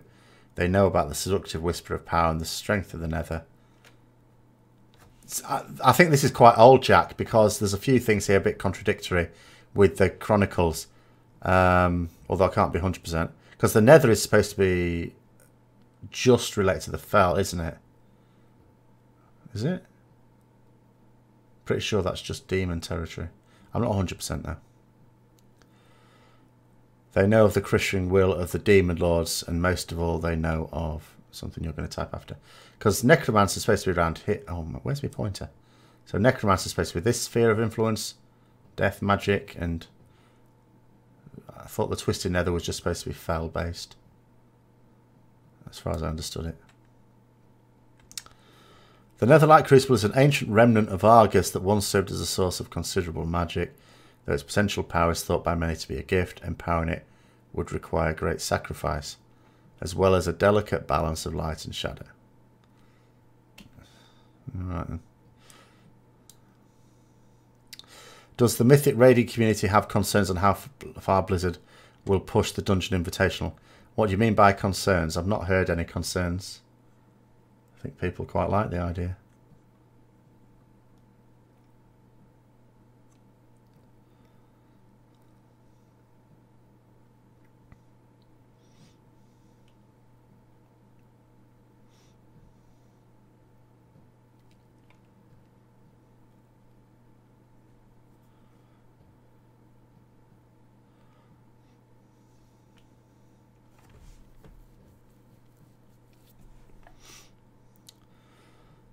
If the issue is players doing that instead of raiding and reducing the player pool, then I don't think that would be a major issue, because it requires such a massive time investment to do 5-man, because it's limitless in theory, isn't it? So it would take you, you'd need more practice than you would for, say, raiding. But I've not heard anyone show any concern about it. Raids will get less love. Again, I don't think so, because the benefit of the dungeons for them is that they don't have to do a lot. They sort of, they're what you call your procedurally generated content. You have to design the dungeon, and you have to design the affixes, and after that you just go with it. It does its thing. One last piece of the story. These are the uncorrupted necromancers, and they spread both distrust and hope wherever they go. Some few even announce themselves openly in the cities of the Horde or Rare the Alliance, and make their unique talents available to their affiliation. Does it give an example of someone who would be called that?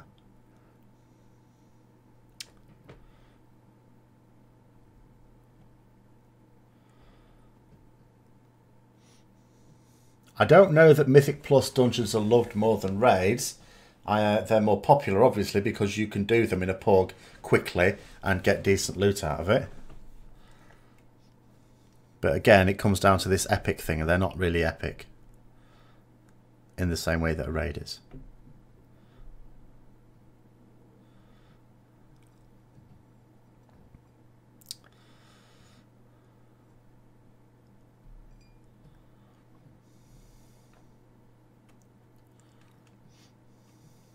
Well, that's another thing, Jack, you've just reminded me. Maybe even priests will be a bit worried, because maybe when a necromancer dies, just like holy priests have their angel of shame, maybe a necromancer, one ability could be that when they die, they turn into a lich for like 15 seconds and can cast really powerful spells.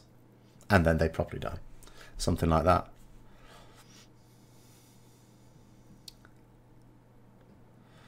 DK's Warlocks, Demon Hunters, 3 classes focused on harnessing dark powers already, plus Shadow Priest. Well, this is true, but you could also argue there are several classes that are also focused on harnessing the power of Stabby Stab. You've got Rogues, Warriors, Ferals, Monks a little bit. I mean, it's fisticuffs, really.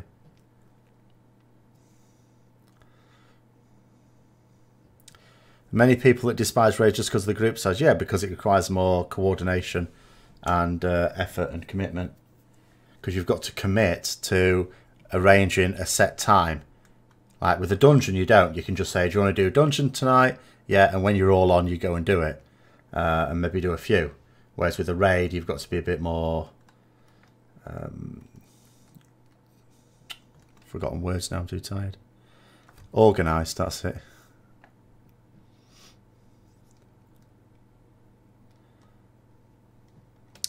A necromancer would just continue the Diablo comes to Azeroth trend, maybe. I don't know what Blizzard's interest in esports is. Obviously, you know, the money would be... I think it's more influence, if I'm honest. Obviously, they're a company. They need to make money. But I think at the moment, it's just trying to get a slice of the cake while it's still in its relative infancy.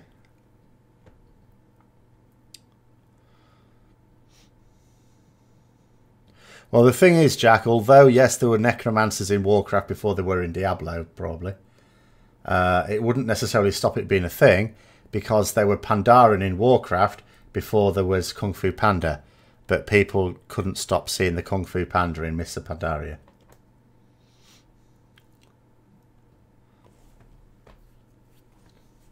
See you later, Mal. I'm not sure they look at WoW as a big money bringer anymore. I do. If they didn't, there's several things that they do, like there's several decisions they make in terms of game development that maybe we agree with some and disagree with others. That's fair enough. That's just disagreeing with development choices. But there are some things that are absolutely 100% because of money, because they are told, no, we want it this way. Like, for example, from the developer's point of view, what could they want more than more people playing the game? And they must know that, I'm not saying the major reason, but a reason for a significant number of people leaving the game is the difficulty in finding a raiding guild. If you're a raider, the difficulty in finding that guild on your realm, and it's too expensive to move off it, especially with faction transfers. How much easier would it be if that was all free? Or, you know, I mean, they could just properly merge realms, but even if they just at least made it free, because it's an automated system anyway, it doesn't cost much. They could even limit it to 1 move per month or something, or with your subscription give you so many tokens, so you can move this many characters, and not charge extra for the faction change, because that, you know, sometimes they've argued that they need to charge for the transfer so that they don't mess up realm populations, which is a load of rubbish because realm populations are messed up anyway. But that's the argument. So there's the punitive effect. But how does that apply to faction changes? Complete nonsense. You know, because it's not, you're not even paying the same amount for a faction change as a realm change. You're paying double. So if you want a faction change and race transfer, sorry, realm transfer, it costs you treble what a normal realm transfer costs. Or virtually. So there's no doubt in my mind at all that they still see it as a big cash cow because they're losing subscribers for the sake of it. They must think that they get more money from doing that than the loss of subscribers. Whether that's true or not, I don't know, but they certainly think that, otherwise they wouldn't do it. I can probably get rid of this thing now, can't I? Covering up my thing. Free with a 12 months cooldown per character. I would do it more frequently than that. Some people, you know, you join a guild, you don't want to be stuck on a realm for 12 months. And that's only for one, you know, well, okay, per character, you said. No, I would have it like one transfer, like as a token. You get a token, put it this way, okay, every month you get a token to spend on the WoW store, and you can spend it on anything. Everything costs one token. It might cost different amounts of real money, but it costs one token. So it could be a realm transfer. It could be, including faction change. Faction change counted as the same thing. If you get a faction change at the same time as a realm transfer, one token. It could be a mount. It could be a pet. Anything that you can get on the online store. Apart from, obviously, a WoW token. That'd be the one thing you can't get. But in terms of the cosmetic stuff or the transfer stuff, one token you get each month. So if you go for 6 months, or maybe you can have a maximum as well, maybe it lets, or I don't know, maybe it doesn't, maybe they just put more cosmetic things on the online store for you to use the tokens on. The reason they don't is because they think they get more money out of this automated process. It costs them nothing other than what, well, to set it up, but it's already set up, and the maintenance of it. That's it.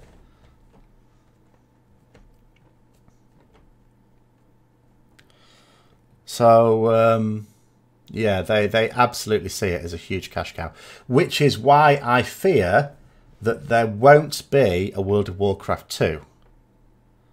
Because, actually, can anyone think of whenever there's, because normally when you've had an MMO for two different things come out, like the same game but a two, I think the first one has basically failed. Because, and I've said this before, see you later, JD. Why not a WoW token you can sell for gold? Because what you're doing is you're paying for your monthly subscription and getting a WoW token, which you can then, you're like getting the best of both worlds. So the WoW token system wouldn't work because a WoW token is worth double a subscription.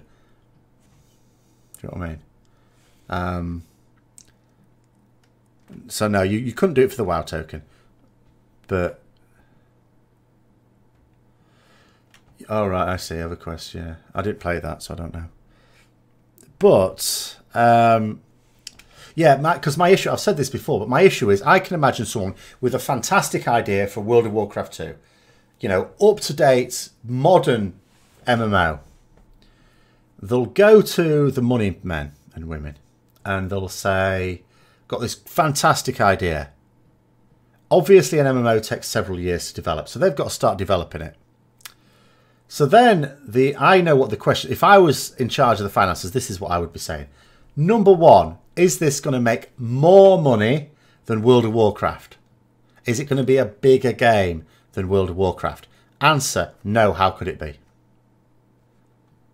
No MMO is likely to ever be bigger than World of Warcraft is. Instantly. So now what you're saying to me, you want $200 million and to spend 4 years developing a game that's not even as good as the one we've got now in terms of profitability. Yeah. Second of all, at some point, because remember, Blizzard are making a new game at the moment. We don't know what it is because they keep advertising. They advertised for a slave last week, but they keep advertising for people to work on an unannounced title for a mobile. It's a mobile game. I don't know what sort of game, of course. I mean, that could be the next Warcraft game. I hope not, but it could be. But yeah, last week they were advertising for a slave to work on it. And the week before they were advertising for something else for it as well. At a certain point, you can't keep a lid on it forever. A slave. I think you call them interns. People who work for no money. That's slavery, isn't it? But the point is that, you know, if you develop your World of Warcraft 2, at some point you have to... It has to be announced. You've got to announce it because you've got to start marketing it at some point. So when that happens, you imagine as a World of Warcraft player, think about all the things that are keeping us in the game. You know, and it's the fact that we've been playing it for so long, we've got these characters that we've had for so long, all the rest of it. And all of a sudden you hear there's a World of Warcraft 2 coming out in a couple of years. People are probably going to move over and play that. Are you going to move over and play that? Probably, because otherwise you're going to be playing this dwindling game. So loads of the casual players will suddenly become a lot more casual and are less inclined to play it because what's the point? Because the brand spanking new game is coming out in a couple of years. I'll go off and play something else. So the World of Warcraft revenue would plummet. You know, it would kill itself. So I struggle to see how it could be managed. I'm not saying it's impossible just because I can't see how it's done. Doesn't mean it can't be done.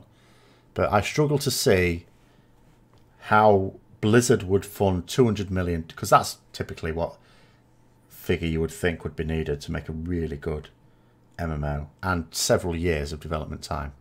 Plus all the staff to do it. Because the current World of Warcraft team working on World of Warcraft, you need another team.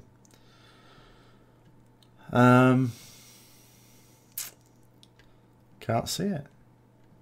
Cannot see it being done.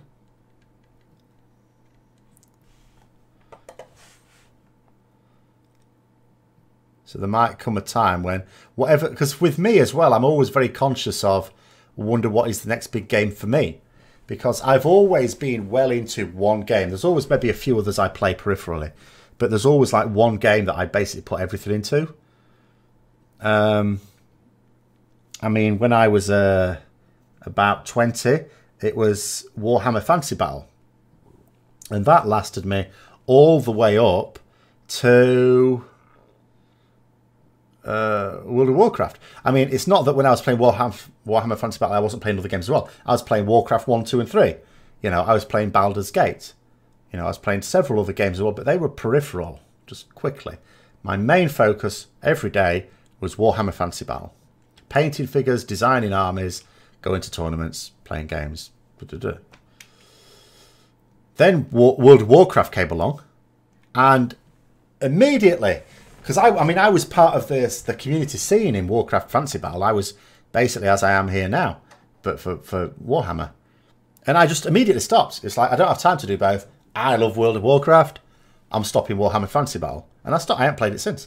I don't even know what's going on. Occasionally, the friend I have who works at Games Workshop as an illustrator, he tells me what's going on in the game. But I ain't got a clue. He's not allowed to tell me what's coming, by the way. I'm not allowed sneaky peeks. But... You know, he tells me what's going on. Yeah. So at some point, World of Warcraft will be superseded by something else that becomes massive. Oh yeah, the amount that it's making. Has anyone seen? There was a video that someone did recently on, like, from the business point of view, World of Warcraft, looking at the revenue. But yeah, you could look at. Obviously, they've not got 10 million subscribers. That's not a thing. I don't know how many. We can only guess. It's probably reasonable to suggest 5 million, which would be fine. So that would be 5 million. So that's 75 million a month dollars. And as you say, that's every month. And also, that's not to include... services, online store services, people paying for that sort of stuff. They've got merchandising, which is not easy to get in the UK, I've noticed. I remember last year at BlizzCon with the merchandising store, I tried to order something from it. Couldn't, even though in theory it allowed you to ship to other countries. When it came to it, it wouldn't let me, which is a bit of a bugger. So apparently if I want some merchandise, I've got to go to America and pick it up myself. So sod it. But yeah, there's merchandising as well. You know, they generate a massive amount, and that's just from World of Warcraft. They've also got Overwatch, Hearthstone, Heroes of the Storm. I don't know how much StarCraft 2 must be making at the moment. I don't think that much. I doubt Diablo 3 is making a massive amount either. But Overwatch must be making a killing for them. Coming back to the Necromancer again. Why do we have for the Holy 2 classes, but no ranged undeath class, but you have DKs? I don't know. Like, I thought DKs should have had a range. I thought DKs were getting a range spec. When I saw footage of them before, you know, when they were first announced, and I saw them casting things from a distance, I thought they were going to have a range spec. I thought it'd be a melee and a range spec. It wasn't. It was just melee specs.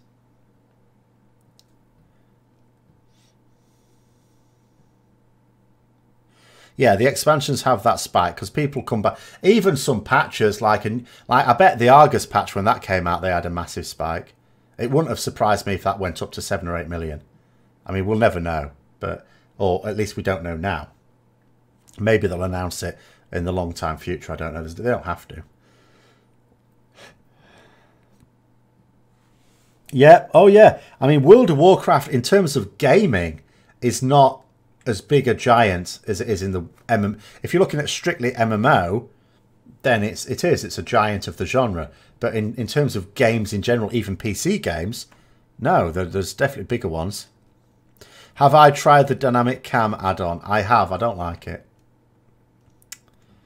I suppose if I was into doing fancy shots to use in videos, then I can see the use for that. But, you know, I'm not that artistic. Well, DK certainly can cast things from a distance a bit, but they're not full-on ranged.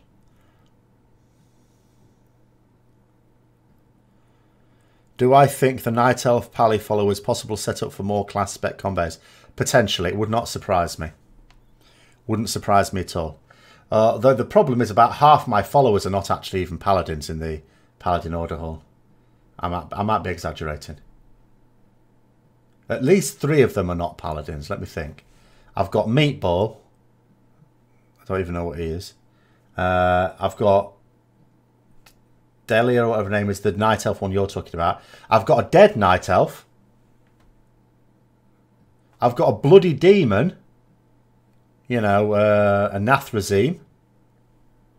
Don't tell me he's a paladin. I'm not buying that. Not having it. Retconning Nathrazim so that they were an uncorrupted race before Sargeras got hold of him. Meatball is a Hogger. I think Hogger's the name of a Gnoll. I think his race is Gnoll.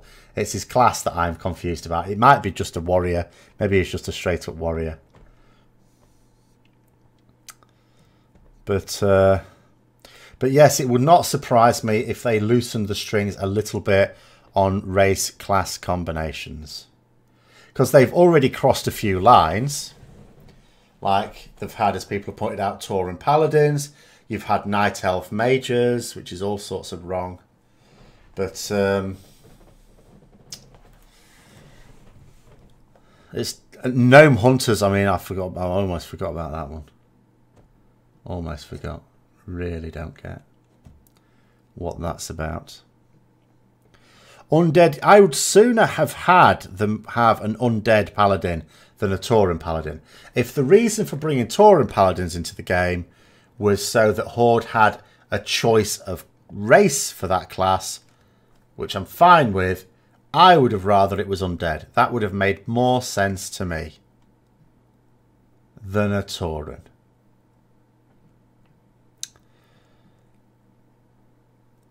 Death Hunters. Yes, you mentioned the Death Hunters in the Hunter Order Hall before, yeah.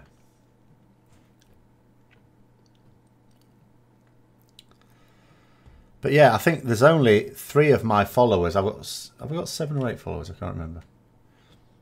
Who are my Paladin followers? I've got Liadrin. Again, even Liadrin, that's a bit of a stretch, me considering her a Paladin, but I'll give her she's paid her dues. I've got the fella whose name I forget, and Arator. I think they might be my only Paladins. Can't even remember. I don't have Morose now. I don't have Morose at all now. I also don't have Maximilian of Northshire, which I could get. I don't really feel like it at the moment. Because I don't know who I would get rid of for a start. I might just for a laugh at some point.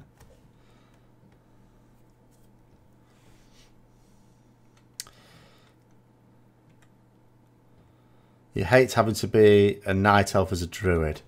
Human makes the most sense law-wise. I don't know that it does. Like, the elves are supposed to be the ones that were trained by Cenarius to be druids. Humans can't be druids now. I mean, humans are one of those things, like in a lot of games, humans can usually play any class.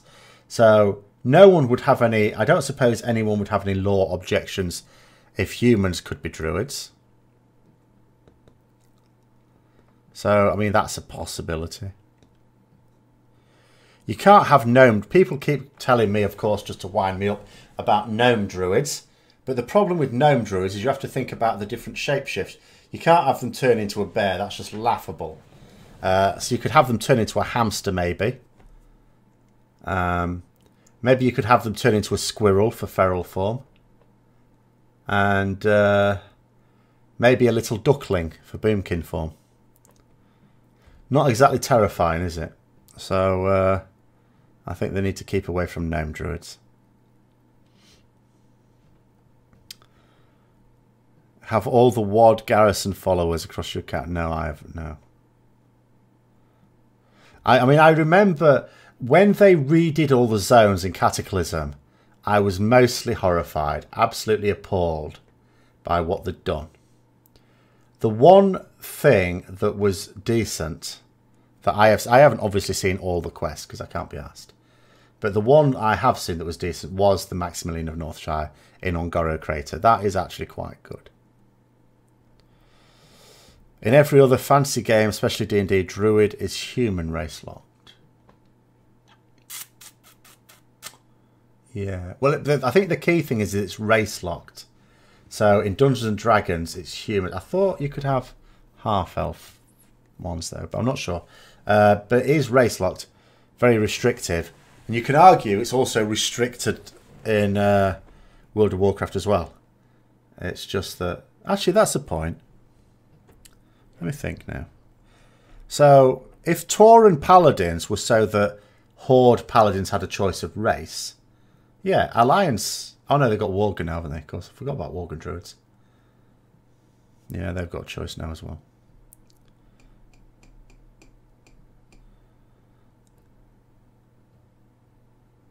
I'm not quite sure that Worgen Druids really made sense. Because it's almost like, oh, they can shapeshift. Oh, Druids can shapeshift. Worgen are Druids. I'm not really sure I buy that one. But maybe they do. When you think of an elf in WoW, I think of a nature lover. So Druid would seem most logical. Yes, I think so.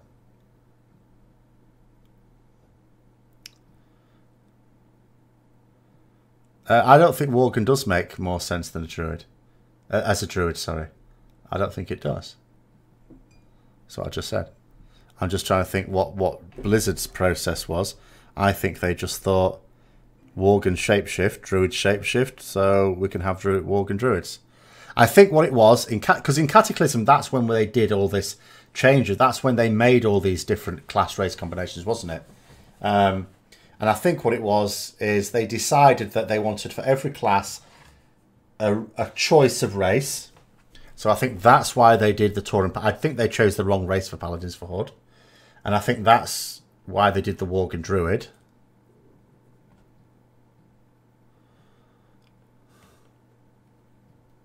Yeah, Worgens are humans. Indeed.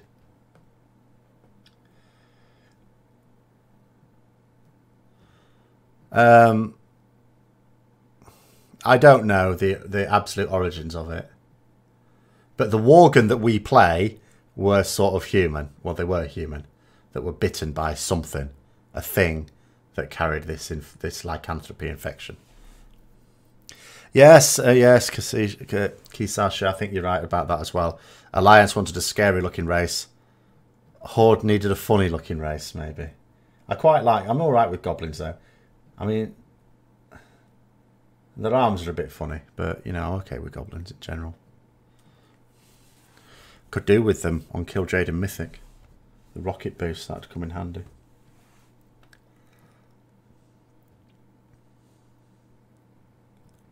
But anyway, I'll give the usual sort of few minutes call, because we're sort of getting to the end now, and I've got to go off and try and work out where that warlock went. Alliance will get Ethereals. No, no, no. How is Kil'jaeden going? Slowly. And I strongly suspect it will. I mean, we got our best pull ever yesterday. As long as every raid we get our best pull ever at some point in the raid, you can argue progress has been made. Whether it's fast enough is... But then we keep having to change the roster. We keep having to change who's in on it.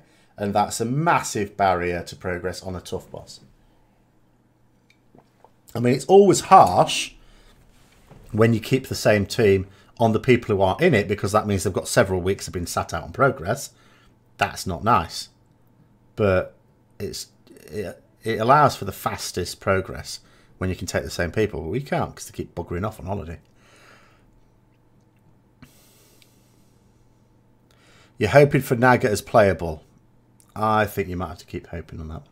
I'm not saying it won't happen at some point. But again, I think Naga makes so little sense as a playable race, unless they create a third faction, that I don't think legs would be able to transmog. They just give them a sort of skirt, I think, for everything. But I don't think it's just the transmog. I think they make so little sense gameplay-wise. It's one of those mad things you do when the game is basically finished anyway. And it's like, you know, like literally what I said before, jumping the shark. That's what that would be an example of.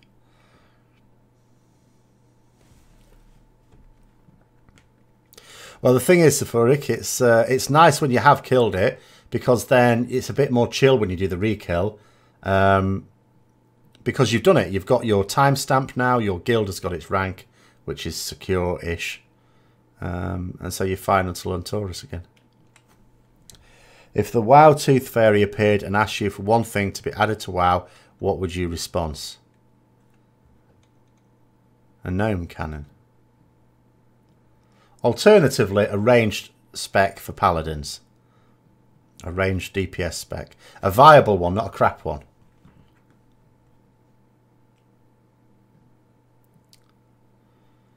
A third faction will divide the game too much for end game PvE. Certainly it would, yeah. But that's the only thing, what I'm saying is that's the only thing I can see for a Naga being in, because it doesn't make sense for them to join either the Alliance or the Horde. Naga animation for jumping. They'd probably just perch up on their tails.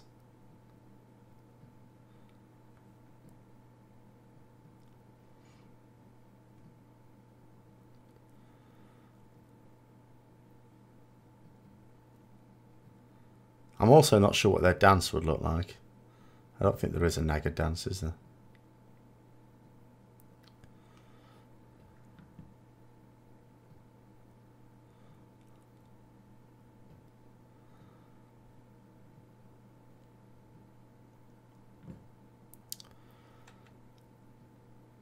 I don't know. Do they? I don't know that they leave slime, do they? Don't think Blizzard would have any problem retconning them in somewhere. No. I think it would be. I think it would be more difficult than some of the stuff they've done. I certainly don't think they're going to announce them as a playable race in the next expansion, anyway. Whatever that happens to be.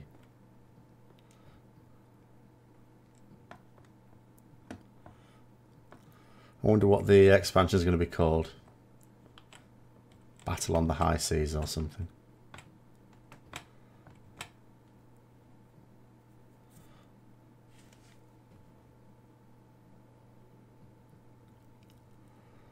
But anyway, we've come to the end on this one. A dragon class.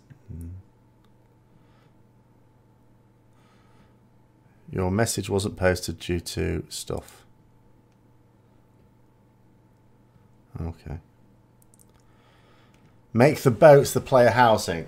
Go around on a canal barge. Great idea. Well, we'll find out. What have we got now? We've got a few weeks. Topic of the next video. What's the next video?